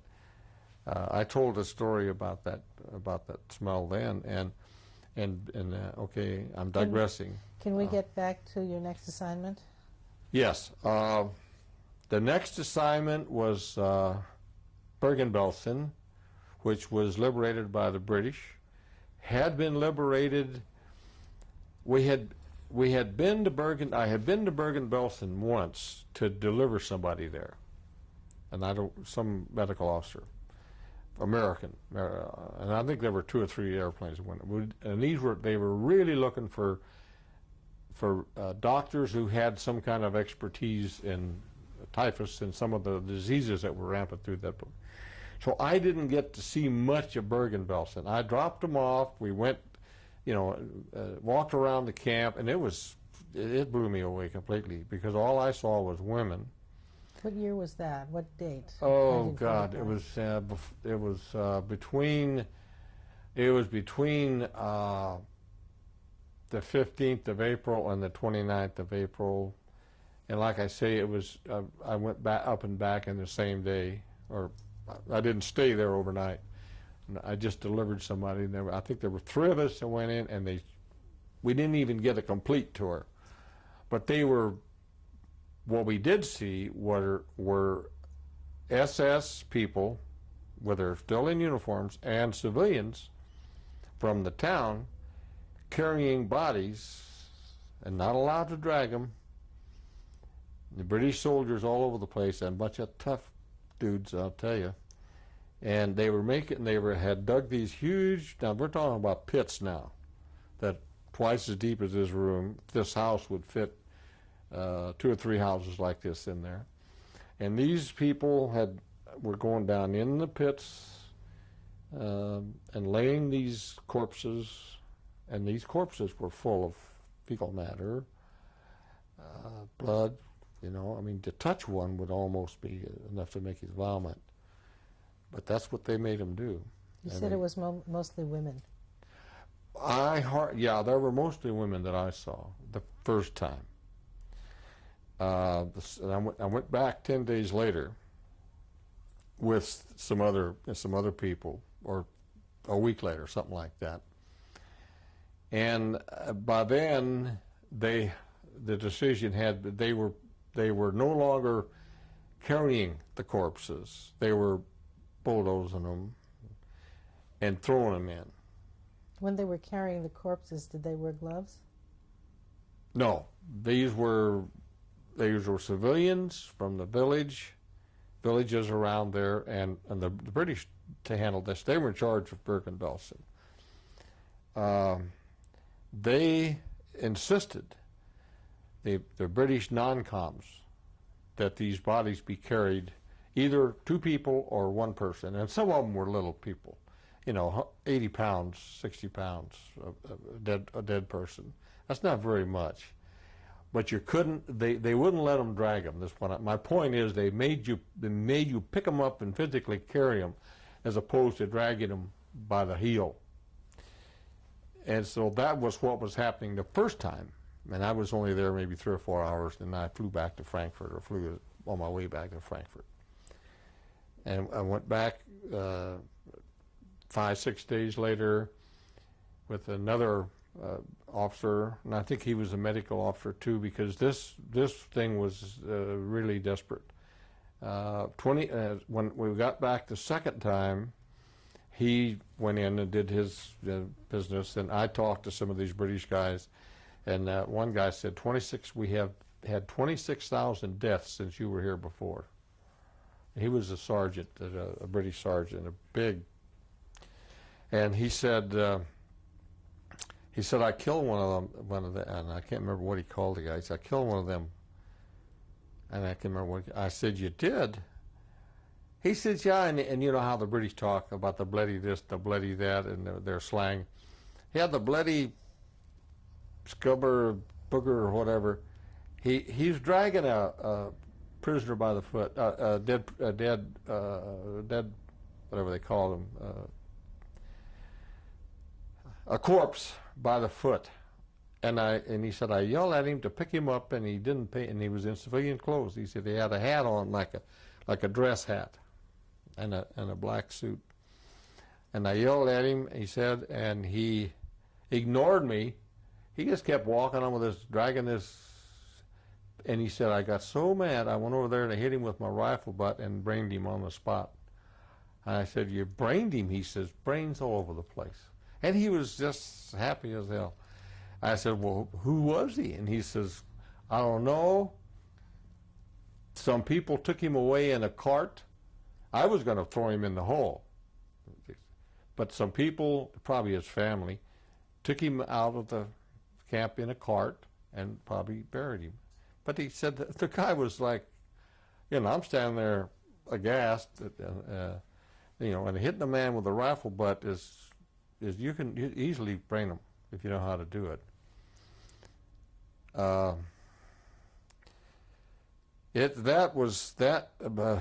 Bergen-Belsen, from the standpoint of total blowing you away, of seeing, this is where what you see is unbelievable.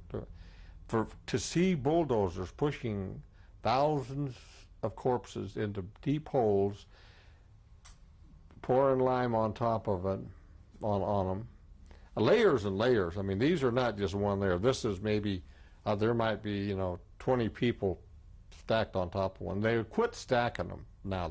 They're just in the hole. And then bulldozing dirt on top.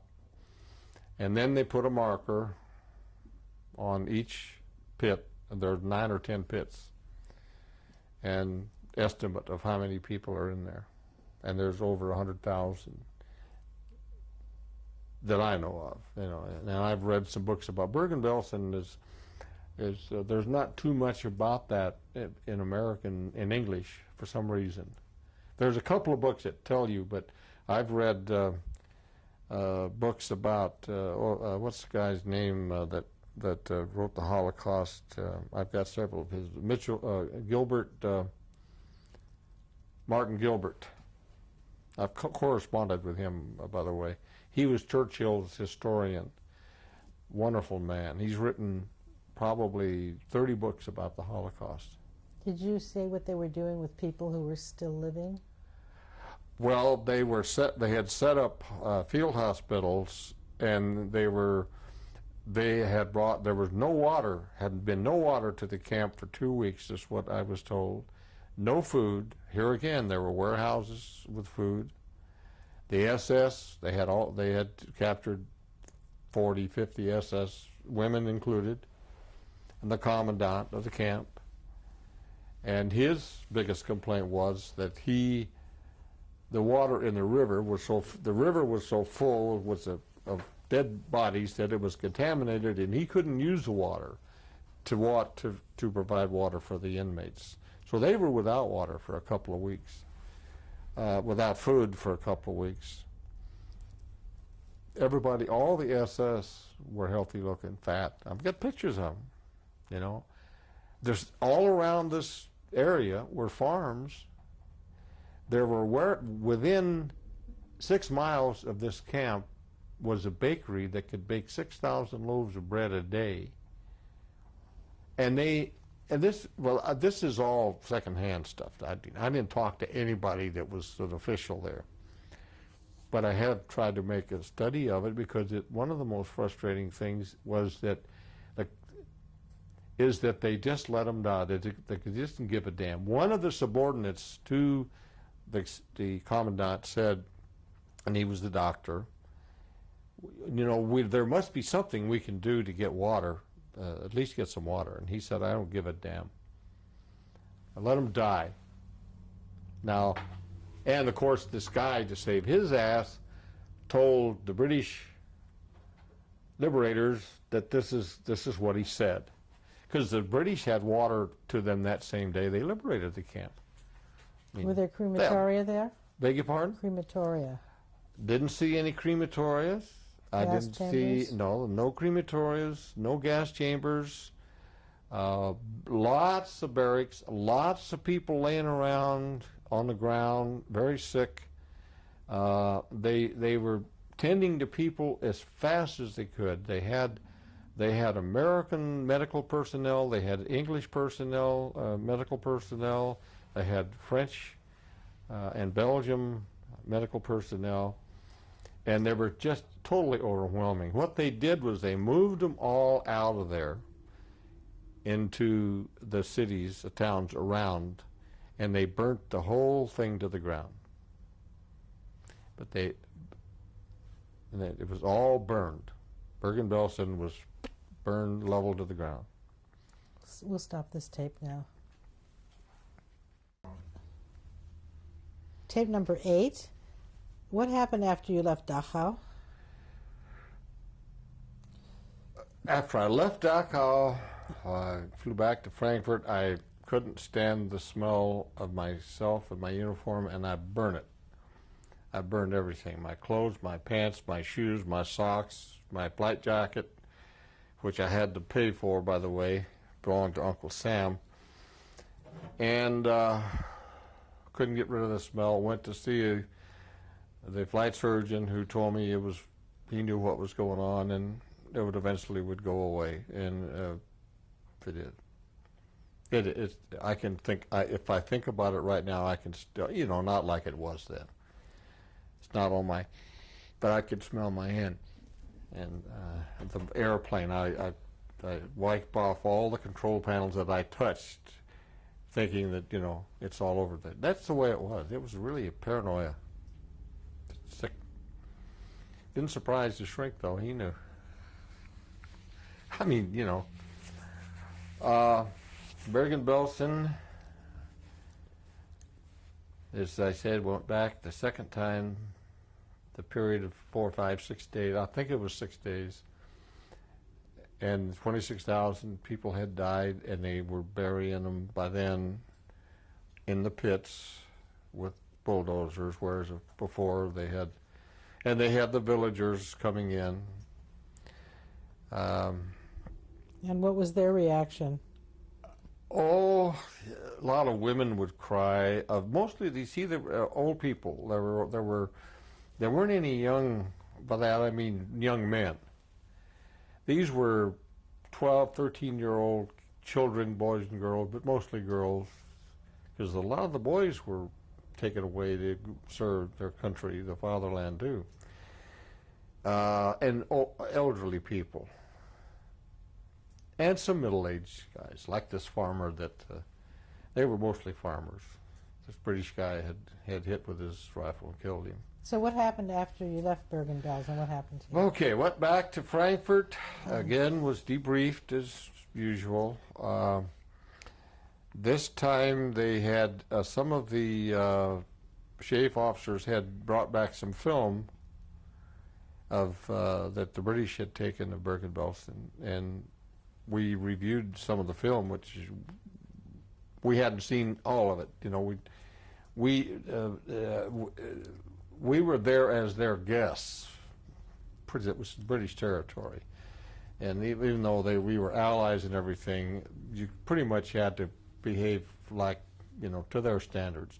We were fed by them, very good, treated very well, but they wanted you to know that you're on their turf, you know. And I think all the decisions were made by British officers in terms of burning the camp and so on like that. But by the time I left, there was hardly anybody, any people, humans, inmates, left in the camp. They had been sent as far away as Switzerland to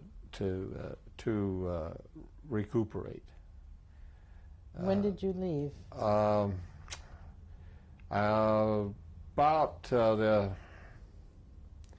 About the middle of April, Bergen-Belsen. Actually, we went to see. I got these mixed up in terms of sequence. It was Buchenwald,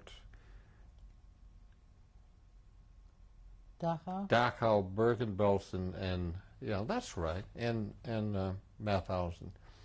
And Mauthausen. So we're through with Bergen-Belsen. The British burned it down. I have been back to visit the memorial. It's a very peaceful place with appropriate memorials and identifications, but it was in the Russian zone. So now it's much better than it was under the Russians. Okay, I didn't expect what I was hoping for before the war ended on May the 8th, and I requested, and so did Captain Snyder, to be reassigned, because we didn't think we should have to do this anymore, you know. And we were said, okay, well, you know, we were told by somebody from SHAEF, the 7th Army headquarters, yeah, well, you guys we'll get some more new guys in here, but you know, the war's almost over. And we said, yeah, where have we heard that before? But we want back in. Snyder especially, and he's the guy that got me busted. We both got busted. What we did real quick, and then you'll know, after the war ended and we were back to our unit, we decided to go to Berlin, to Tempelhof, which was a no-no. The Russians. So we flew 2 airplanes, 2 P-47s airplanes, went to Tempelhof, and we had a whole cigar box full of watches that we had got everybody's watch. The Russians were nuts about watches, and we had probably a couple of hundred watches, I don't know. Whose watches? All the guys, everybody. We're going to sell these watches to the Russians and make a fortune. We had our GI 45s and these two GI, we were AWOL. It was a restricted zone. We weren't supposed to be there. Snyder was the guy that I told you, the little cocky guy. He talked me into going. And we landed, and by God, they met us in half tracks with machine guns, scared the peewon out of me. But Snyder wasn't scared of anything. And he's arguing with these Russian officers, and they've got these damn machine guns over their shoulders with their pointing at us, and I'm trying to tell him to shut up. And he's about 5'5" and just a cocky little guy. And he wore his captain. Everything that you could, every place you could wear his captain's bars, he did. Your shoulders, your collar, your flight cap. He had those damn things tattooed on his butt, I suppose. Really, really proud of being there. And so anyhow, they put us in this half track, and they take us to a shack out there, away from the main part of the airport, which is a big airport. American airplanes all over the damn place, which we had lend-lease to the Russians. Everything except B-29s they had. Fighters, bombers, medium, light, heavy bombers, everything. C-47s, millions of dollars worth of airplanes. American trucks, American Jeeps. So they stuck us in this place. They took our guns away, took our wallets away, I had a ID bracelet, sterling silver on. I took that away. I had my, they didn't have, I did. I had my dad's ring on. They took that away. It's in the picture of me with that airplane.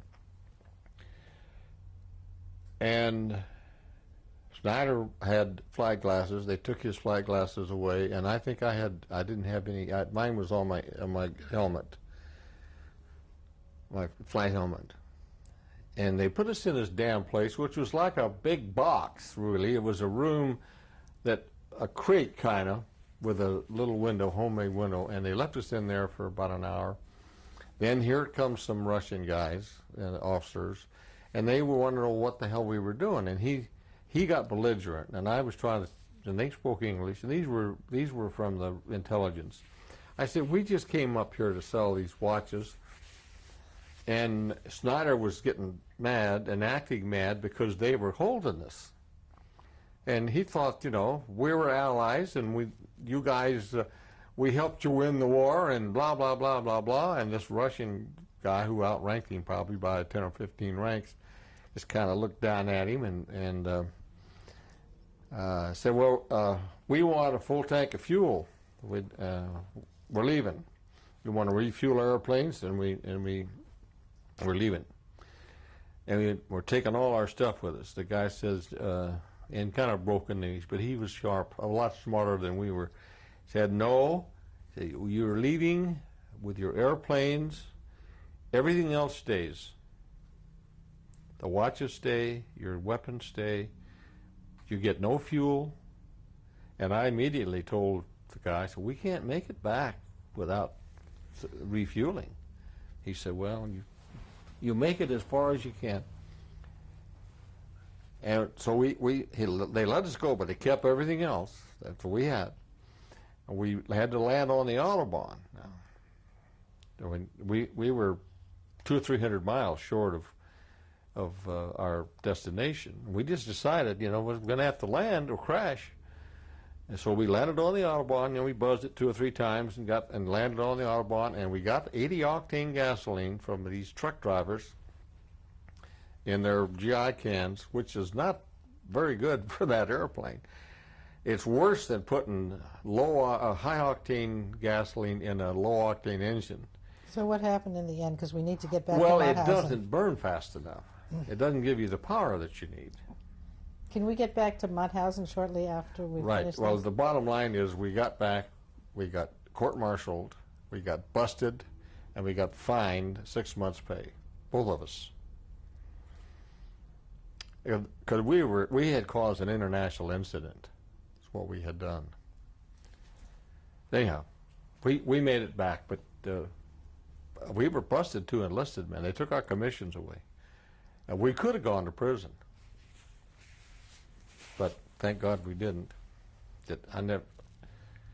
I was one scared kid, I'll tell you. But anyhow, okay, Mauthausen. When did you get to Mauthausen? We got to Mauthausen on May the 5th. And it had just been liberated. We didn't go in until the next day or so. And the General Patton, I think it was the 4th Armored Division, I'm not sure, had deliberated Mauthausen. And when we went in, we were in Linz in a hotel, and we kept hearing rumors about the war winding down and could be over any day, and just scuttlebutt. So we were taken into Mauthausen by officers from General Patton's 3rd Army, and the inmates, for the most part, had already. What had happened was the SS had abandoned Mauthausen, and the Viennese police had taken over Mauthausen. So when it was liberated, there were very few Germans or Austrians military on the premises, and it was the Viennese police department that was in charge. So it was altogether different than any of the other camps. But it turned out to be, as we learned more about Mauthausen, it turned out to be much worse than any of the other camps that we had seen. The whole line of terrible atrocities were perpetrated in Mauthausen. Mass executions of American POWs, mass executions, and this is a week before they were liberated, of Russian POWs, mass executions of Spaniards who had been in France after, when they had their civil war. Whoever lost, I don't know enough about that, had left Spain and gone to France, and they had been captured by the Nazis, sent to the camps. They were not fascists. I don't know what the hell they were, but the ones that lost the war, the civil war in Spain, I don't know. I know that Franco was a fascist. Hitler had trained. Well, historically, it isn't important.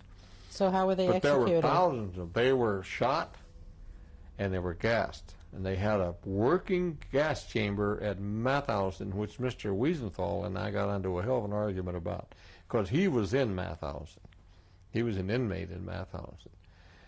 And What was the argument? the argument was, he made a statement which has been quoted by the revisionists and deniers, that there were no death camps on German soil during World War II. So he did not he classified a death camp, by his definition, was Auschwitz, Treblinka, Cherno. Those were death camps, and they were all in Poland. But in reality, Auschwitz was not in Poland. It was in Germany. I mean, Germany had annexed that territory. Now, there's a lot of hair splitting going on about these kind of things, so it is not really germane. But there was a working gas chamber at Mauthausen, and every kind of torture imaginable had taken place in Mauthausen. Mass starvation, one device at Mauthausen that I saw myself, and I couldn't imagine dying like this, was a little closet, not big enough for 3 people, let's say 4 people max, 4 adults. Solid walls, 4 solid walls, small ceiling. You crawled in through on a brick opening about, this far from the floor. You crawled, and 4 men got in there, no openings, and then they sealed the crawl space where you crawled in there. And it was and you stayed in there for 48 hours. You couldn't move, couldn't turn. You're body to body, pressed in like in an elevator, only much smaller. And if you survived when they got you out, then when they opened it up through the bottom, you couldn't even die. If you died, you couldn't even fall down. Then they left you in there for another 48 hours if you weren't dead. And the idea of that today frightens me, just to think of being put in a place like that and left there. And you can't move, you can't raise your arm to scratch your head or nothing. You just stand there until they let you out. And you can't see, and you can't hear, and it's total. That's the cruelty that I mentioned. And the other things they did in Mauthausen, they called it parachuting. They take these Jews and they did a lot of medical experimentation at Mauthausen too. And I've seen evidence of that since the war. I saw it then too. But they had a doctor, they didn't have Mengele, but they had one just like him, who had a thing about dwarfs. And they would kill dwarfs, and they liked to do families. Family, maybe some of them might have 2 or 3 dwarfs. I'm not talking about midgets, I'm talking about dwarfs who were just,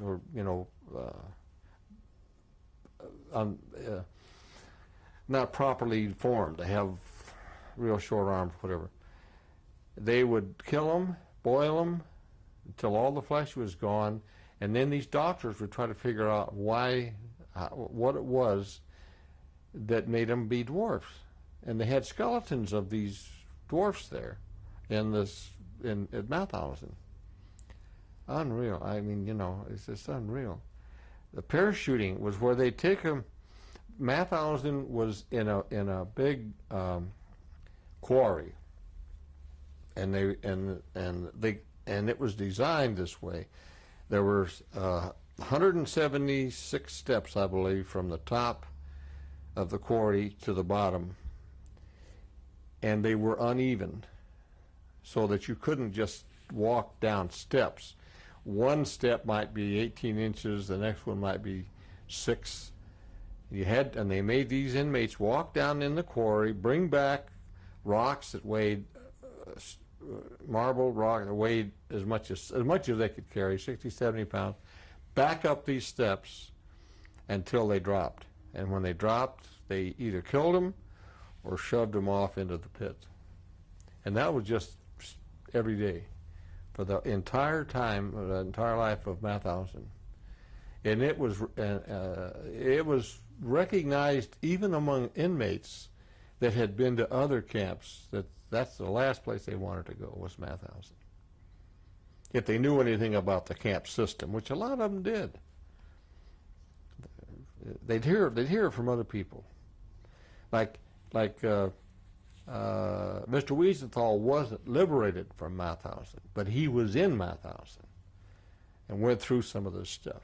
What else did you see as far as torture? Torture chambers. They had some of these devices. Even worse, they had the spike collars and the spike anklets made out of heavy metal, heavy wrought iron. They had a device. I never could figure out what the hell they used this for until the guy explained it to me. It was like like you're going to step on a scale, except there were no springs there, just a little metal platform.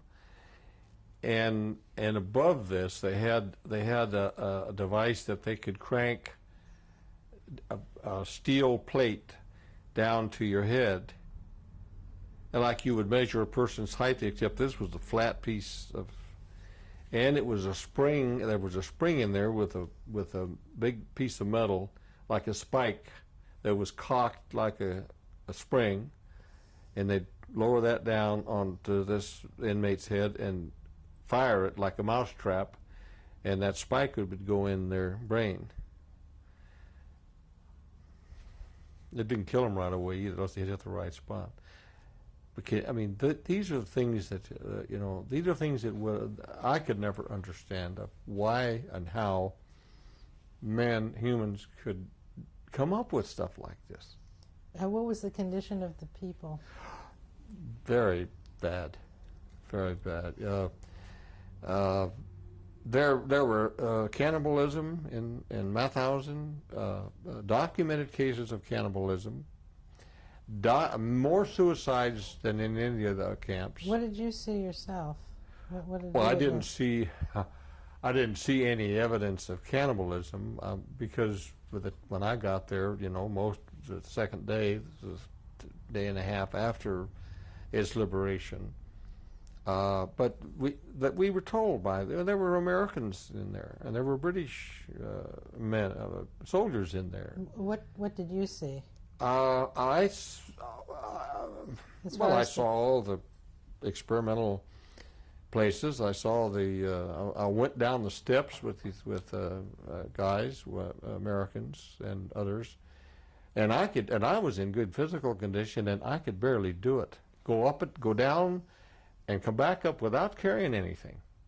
And these guys had to do this and carry rocks back up. Okay. If you lived 6 weeks in Mauthausen, you were lucky, or maybe unlucky. Were there any people when you came back? Were there any people in Mauthausen, any inmates? When I was there? Mhm. Oh, yeah. And what did you find? Oh, What condition? it was just typical. I didn't see any women or kids, just men. All of them were very emaciated, dirty, filthy, unsanitary, skin and bones. Suicides, as I say, even the Americans said that they would be tempted to go over to the edge of the quarry and just go and jump off because he just couldn't go and take another day of what they knew was going to happen the next day. The Nazis, the SS, would take a Jew they didn't like, or a person, but most of them were Jews, to the edge of the quarry and make the guy and say, "Well, you jump. We want to see a parachute." We're interested in what you saw. Oh, I Your didn't see any of observations. that. I didn't. I saw the pit. There was 10,000 people buried, and the pit was open when we were there. It's now a park. They were filled with bodies, and the body count was 10,000 based on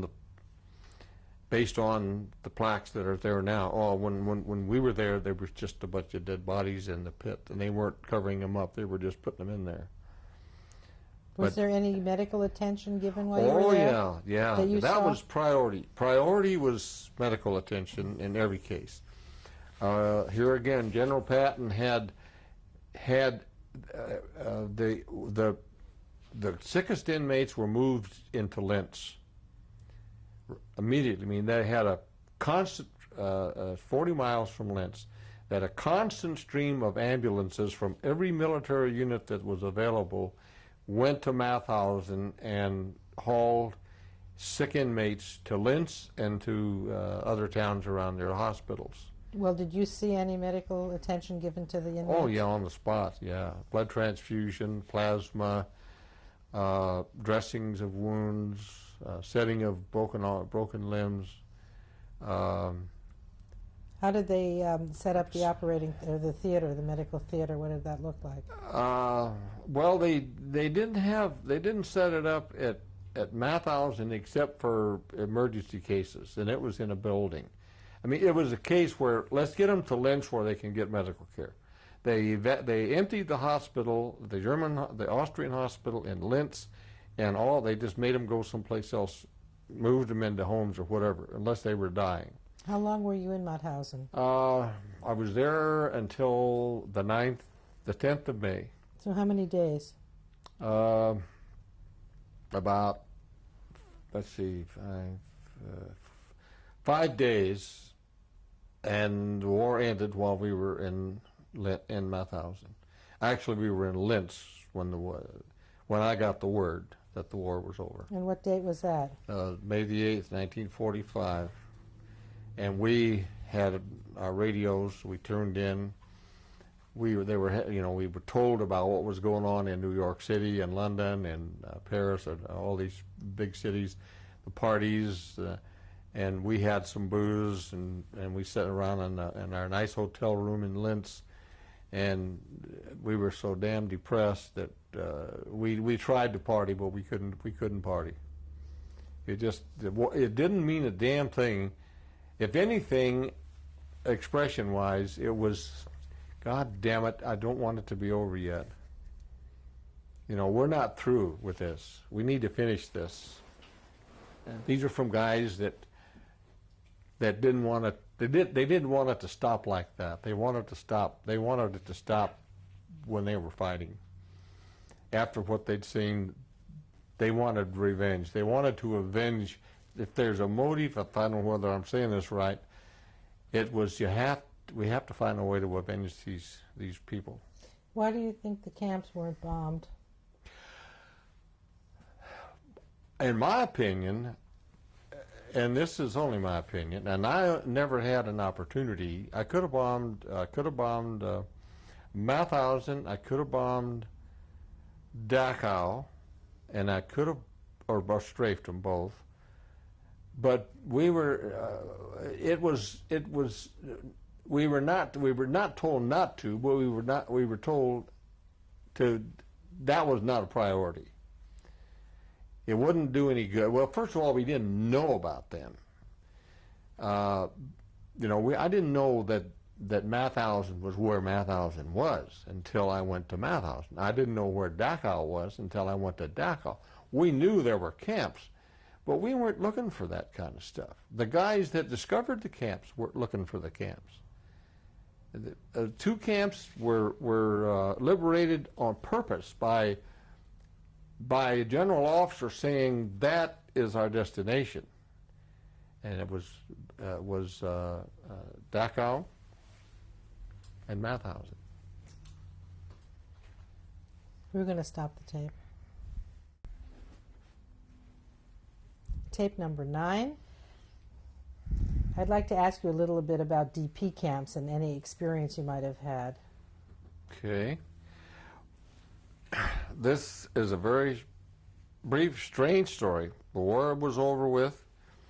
We were back to flying again. I had pretty much decided that what I had seen I couldn't carry with me. I had to just put it aside and go on with my life. I had a lot of points to come home. I could have come home before the Green Plan, that's what they called it. If you had 121 points accumulated by battles, whatever, you could fly home on an old World War II bomber.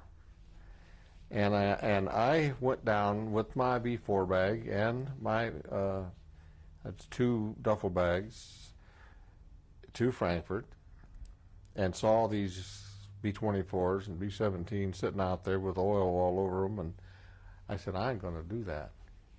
I pushed it close enough.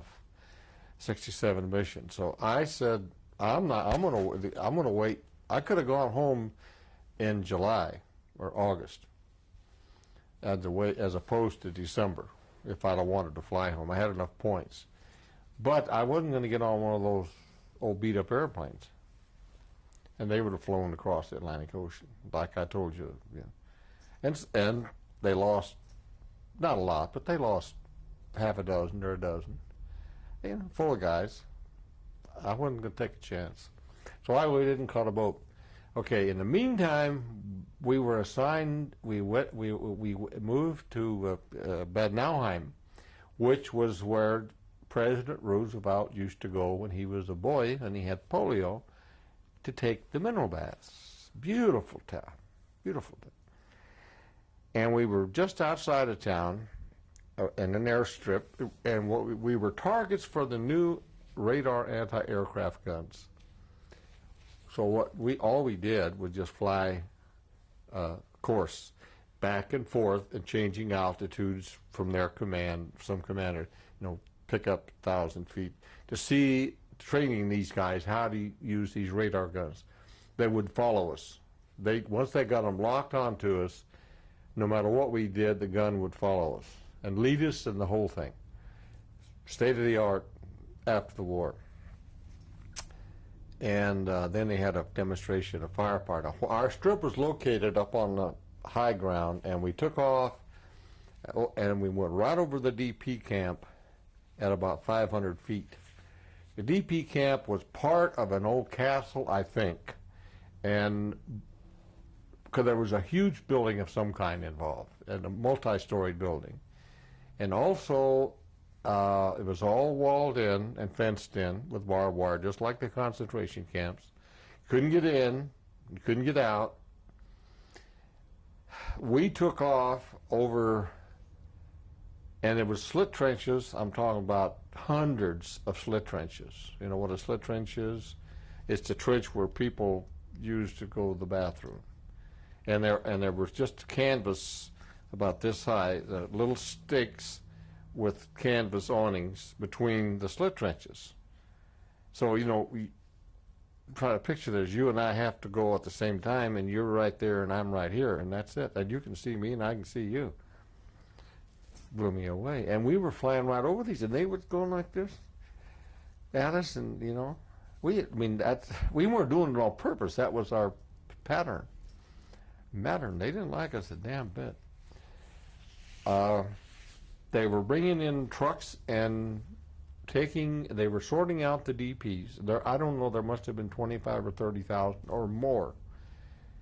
And there was mostly tents, and as I said, this big, huge building of some kind.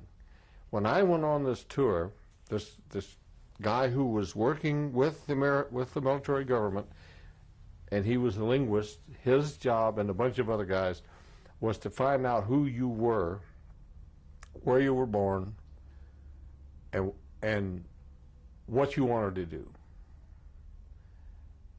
And tell you. Now, if you were Russian and didn't want to go back to Russia, they made I guess there were some circumstances. This guy explained it all to me.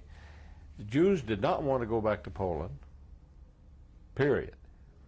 Anywhere but Poland. Most of the Jews, and they weren't all Jews, there were some gypsies in there too, wanted to go to Palestine or to the United States. I guess that's because they felt safest. I don't know, but that was the chosen. Where do you want to go?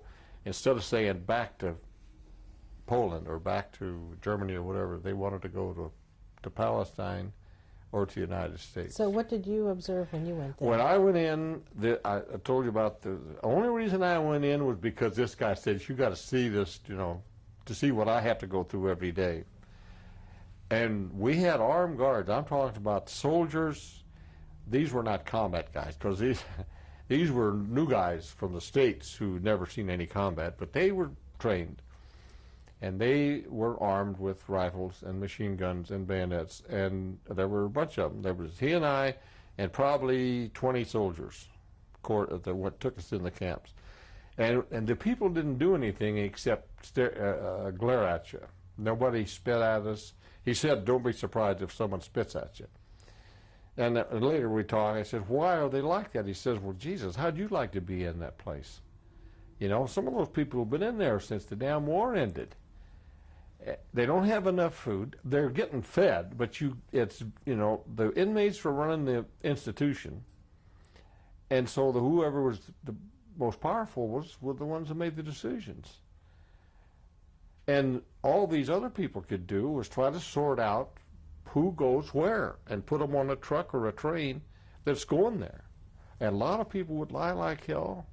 They didn't have any ID for the most part. You couldn't tell who they were unless you were a good, skilled interrogator. It could trap them up some way. That they'd try to deny that they were from Hungary or wherever they didn't want to go, so they could go someplace else. So that was that experience. It was pitiful. This guy told me, he said, there's been 3 of these people in this camp shot by Americans for stealing sheep from the neighboring farms around here. I said, my God, he said, we're feeding them as much as we can, but they're distributing this food. He said, we give them everything we've got. And the other thing about this, most of these people were wearing clothing made from pocket material. You know when a man's pants pockets, I don't know what they call that. But there was a factory in the town that made uniforms for the Germans and had this material, thousands and thousands of yards. So these DPs, way before we got there, had got into this factory and taken all the good material and made clothes out of it. How many people do you reckon were there? God, thousands. Once in a while, you'd see a gang of them out, like men especially. And this guy that told me about the shootings, that these three, they were leaders that were leading on raiding parties of men to get some sheep to cook. Did you go inside at all? Oh yeah, went inside. Absolutely. What did the arrangements look like? It was the smell. There was no smell of any death, but those slit wrenches. Where did people sleep? In tents and in bunks on the floor? Yeah, they had tents and bed bunks, GI bunks, the canvas bunks, and they had medics. They had everything. They had everything that they needed to do. The biggest problem was trying to get these people to cooperate, so that you could get it all sorted out. And if it's the poor guys that had the job of doing this just simply couldn't do it because the people wouldn't cooperate. And they tell them, don't go outside of the camp. And evidently, I never saw this particular. I mean, I never saw anybody get shot. I saw a body after, maybe a couple of days after. They left him laying out there in his white outfit. And evidently they would go out and raid the neighborhood farms for food, for sheep, chickens, whatever. Now you tell me, I don't understand it. To this day, I don't understand. But there's a lot of stuff about this I don't understand. But that was my experience with DP camps, and I felt tremendous guilt that of all the things that I had already seen and were perpetrated by these Nazis, these horrible Nazis who I hated by now, and these SS guys who I could kill with, I'd even given it a second thought by then, psychologically I'm talking about. Here we were in the fall of 1945, still trying to help these people that were victims of this whole damn thing, and we couldn't help them. We didn't know what to do. Now that's just one DP camp. I've heard Wiesenthal and also Elie Wiesel discuss the DP camps personally here at the University of Oregon. We're just interested to know what you observed yourself. So okay, that's what you observed. It. The pathetic circumstances of the people who were in the camp, the fact that they all had clothing that were made from pocket material for German uniforms, the way the inability of the Americans to organize it at the time I was there. They probably got it done at some point in time, to have any kind of system or control or organization inside. Whoever was this was power that was beyond our power to control. Whoever they were dealing with in there inside had more power than we did. I'd like to go on and ask you about your post-war experiences, which were quite vast after that. You mean after the war? Right. When were you discharged? I got discharged December the 10th, 1945. And what was your rank at that time? I was a tech sergeant. I had been promoted. I was working my way back up. which I eventually did. What did you do after you got out of the service? Well, my first thing I did was take the first thing I did like a damn fool was get a job at the post office. I don't know why I did that. I had $6,000 or $7,000 in cash in the bank. Where were you? Tucson. But I got a job with the post office. One of my buddies got a job around Christmas time running parcel post trucks. Whatever. So I got the job. It was a real stupid thing. I didn't. Just Christmas was over. I quit and I went back to school. Then I couldn't hack it. I couldn't hack it. I had a GI Bill. I couldn't hack it in pre-med. Too hard for me. I wasn't that interested. I quit. I went to work for Sears and Roebuck on their training program, managerial training program, which is subsidized by the government. Ended up with the F.W. Woolworth Company in the same capacity. Stayed 10 years, became a store manager, had my baby, one child. Well, we forgot that you got married. When did you get married? I beg your pardon? You got married? I got married in 1942. And who's your wife? Evelyn Helen Glover. That little lady in there, and there's some more pictures over here. She was 15 years old when we got married. In July, she turned 16 in September. I was 17 and turned 18.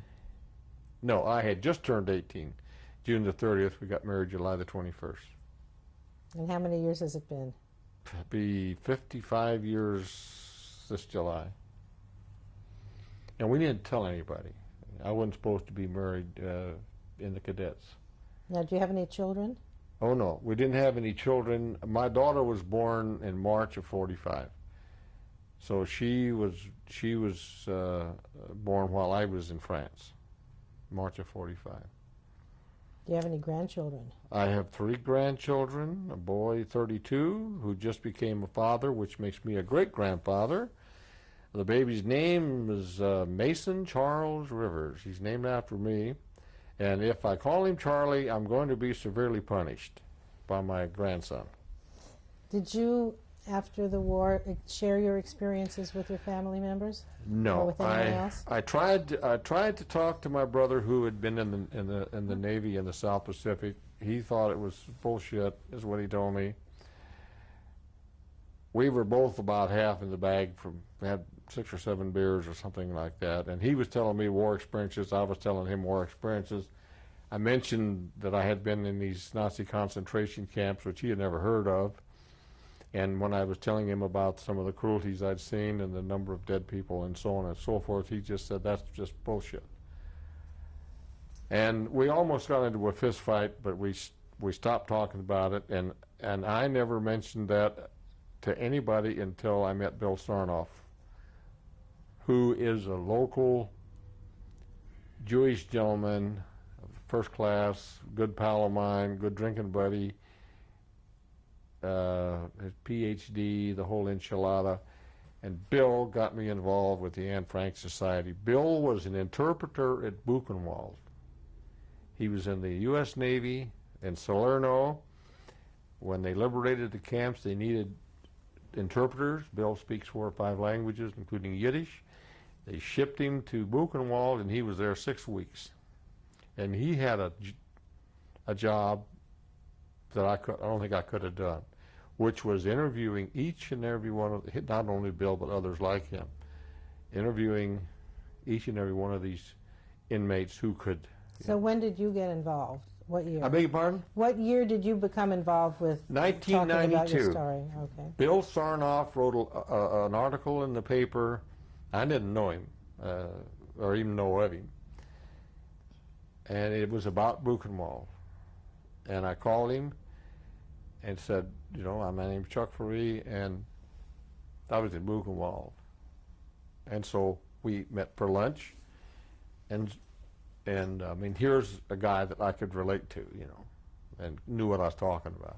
Now, where do you live now? Because you said locally. Where do you live today? In Eugene, Oregon. But this is where Bill lives. Bill is from California also. I spent I spent from 1947 until 1986 in California with the, never did finish that part. But Now, can I ask you, what prompted you to give your testimony today?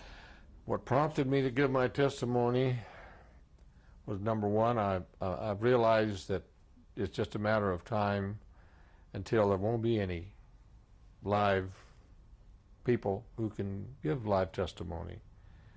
There won't be any live victims, survivors, witnesses, liberators. It's all going to be in books and on tapes.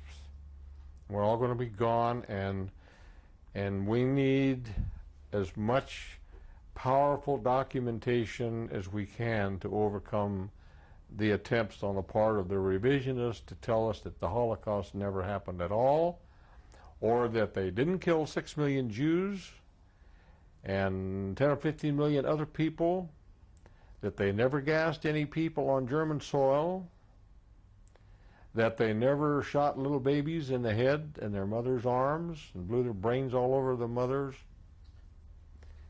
All these things happened.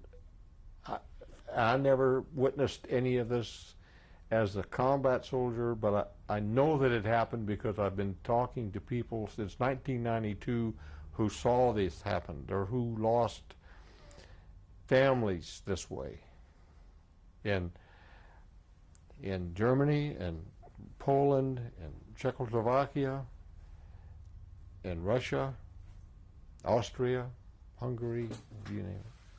Is there anything else you would like to add to your testimony that you might have not given us? I don't know whether that statement that I wrote out for one of these panels, I think you have it. I don't know where, okay. Oh, here it is. Pardon me while I read a little statement that I've used at some of the Anne Frank panel discussions.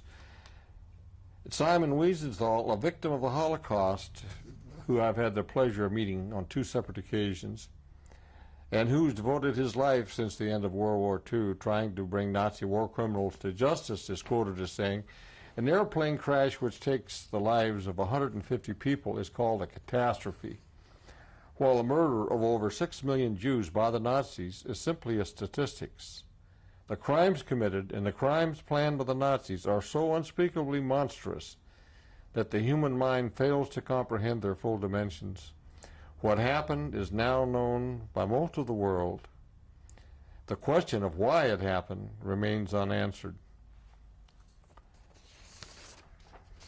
And in spite of all the documented evidence, official statements from every German government over the years, as well as many other governmental officials involved with the Holocaust, the evidence of the Nuremberg trials and many other war crime trials, plus thousands of eyewitnesses, survivors, friends of survivors, relatives of survivors, rescuers, liberators, children of liberators, resistance fighters, and a host of others who know what happened, who saw it happen, had it happen to them, and the world still has to listen to so-called experts who try to tell us that it never happened at all. Personally, I know it's all true.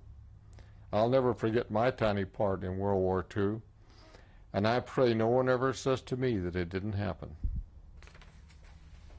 We'd like to thank you very much on behalf of the Foundation for sharing your very important testimony with us.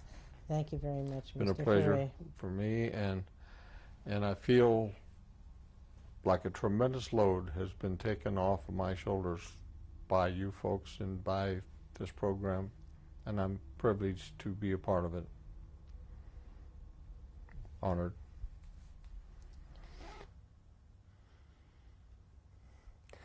That is my grandfather, Teofilo Contreras. A picture was taken in Prescott, Arizona, Miller Valley. Those are his brothers and his father on the far right. I don't have an idea what his name is. He was from Spain. The picture was taken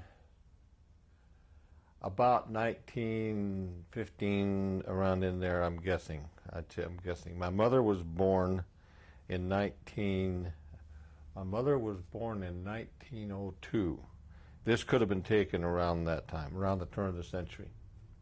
That's my best guess.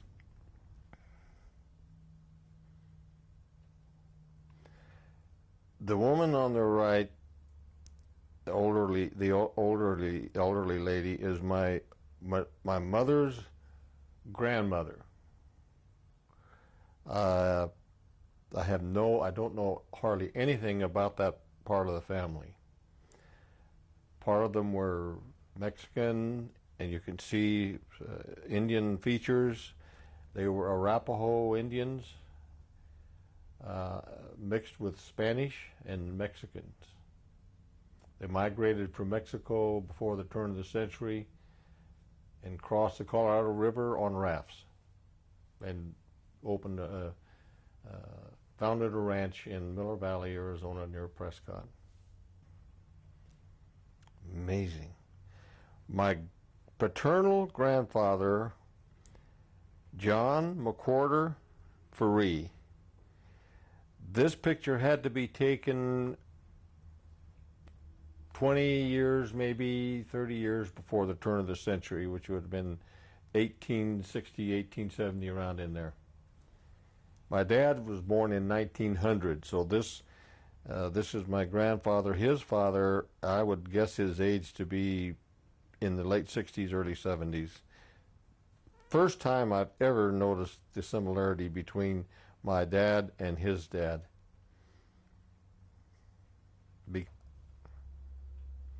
This is my mother, Charlotte Contreras Faree. Her middle name was Frances. She was born in Prescott, Arizona in 1902. She lived to be 86 years old. She had another child, my brother Benjamin Francis, who passed away 15 years ago. A wonderful woman, barrel of laughs, fun to be with, and a good mother. This picture is one of the first vacations as a family that I recall with my mother and father. My father, of course, is the adult. The little dark-headed kid is my little brother Benny, and the other guy on the right is me at the age of about 7, which means the picture would have been taken about 1930 at Picacho Lake, which is about 60 miles from Tucson, in the desert. We went fishing for catfish. And your mother took the picture. My mother took the picture, and we slept in the back of that international truck. This picture was taken in Long Beach, California.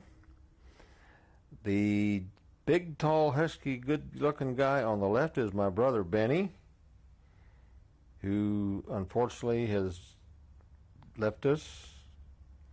This is my bride of 54 years, Evelyn. I call her Dickie, and her brother named her Dickie because he wanted a little brother.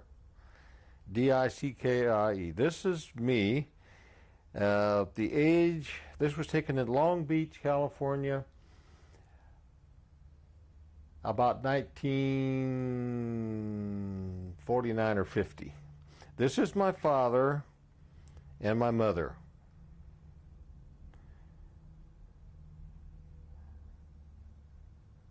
My father was in the VA hospital in Long Beach, and we were visiting.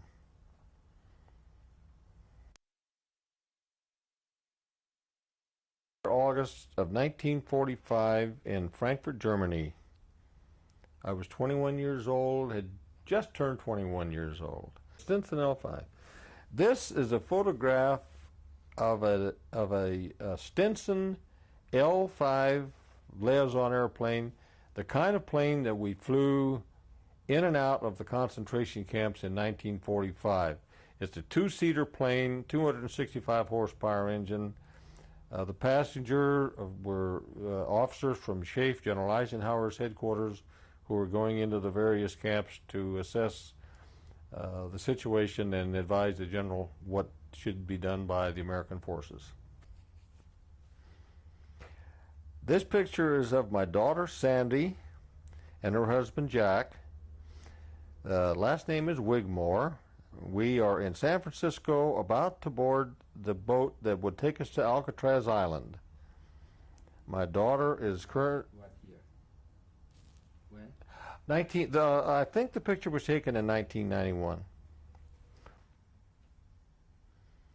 This is my oldest grandson, Dane LeGrand Rivers, who is now 32 years old. At the time this picture was taken, he was a junior at the University of Oregon. He, of course, has since graduated.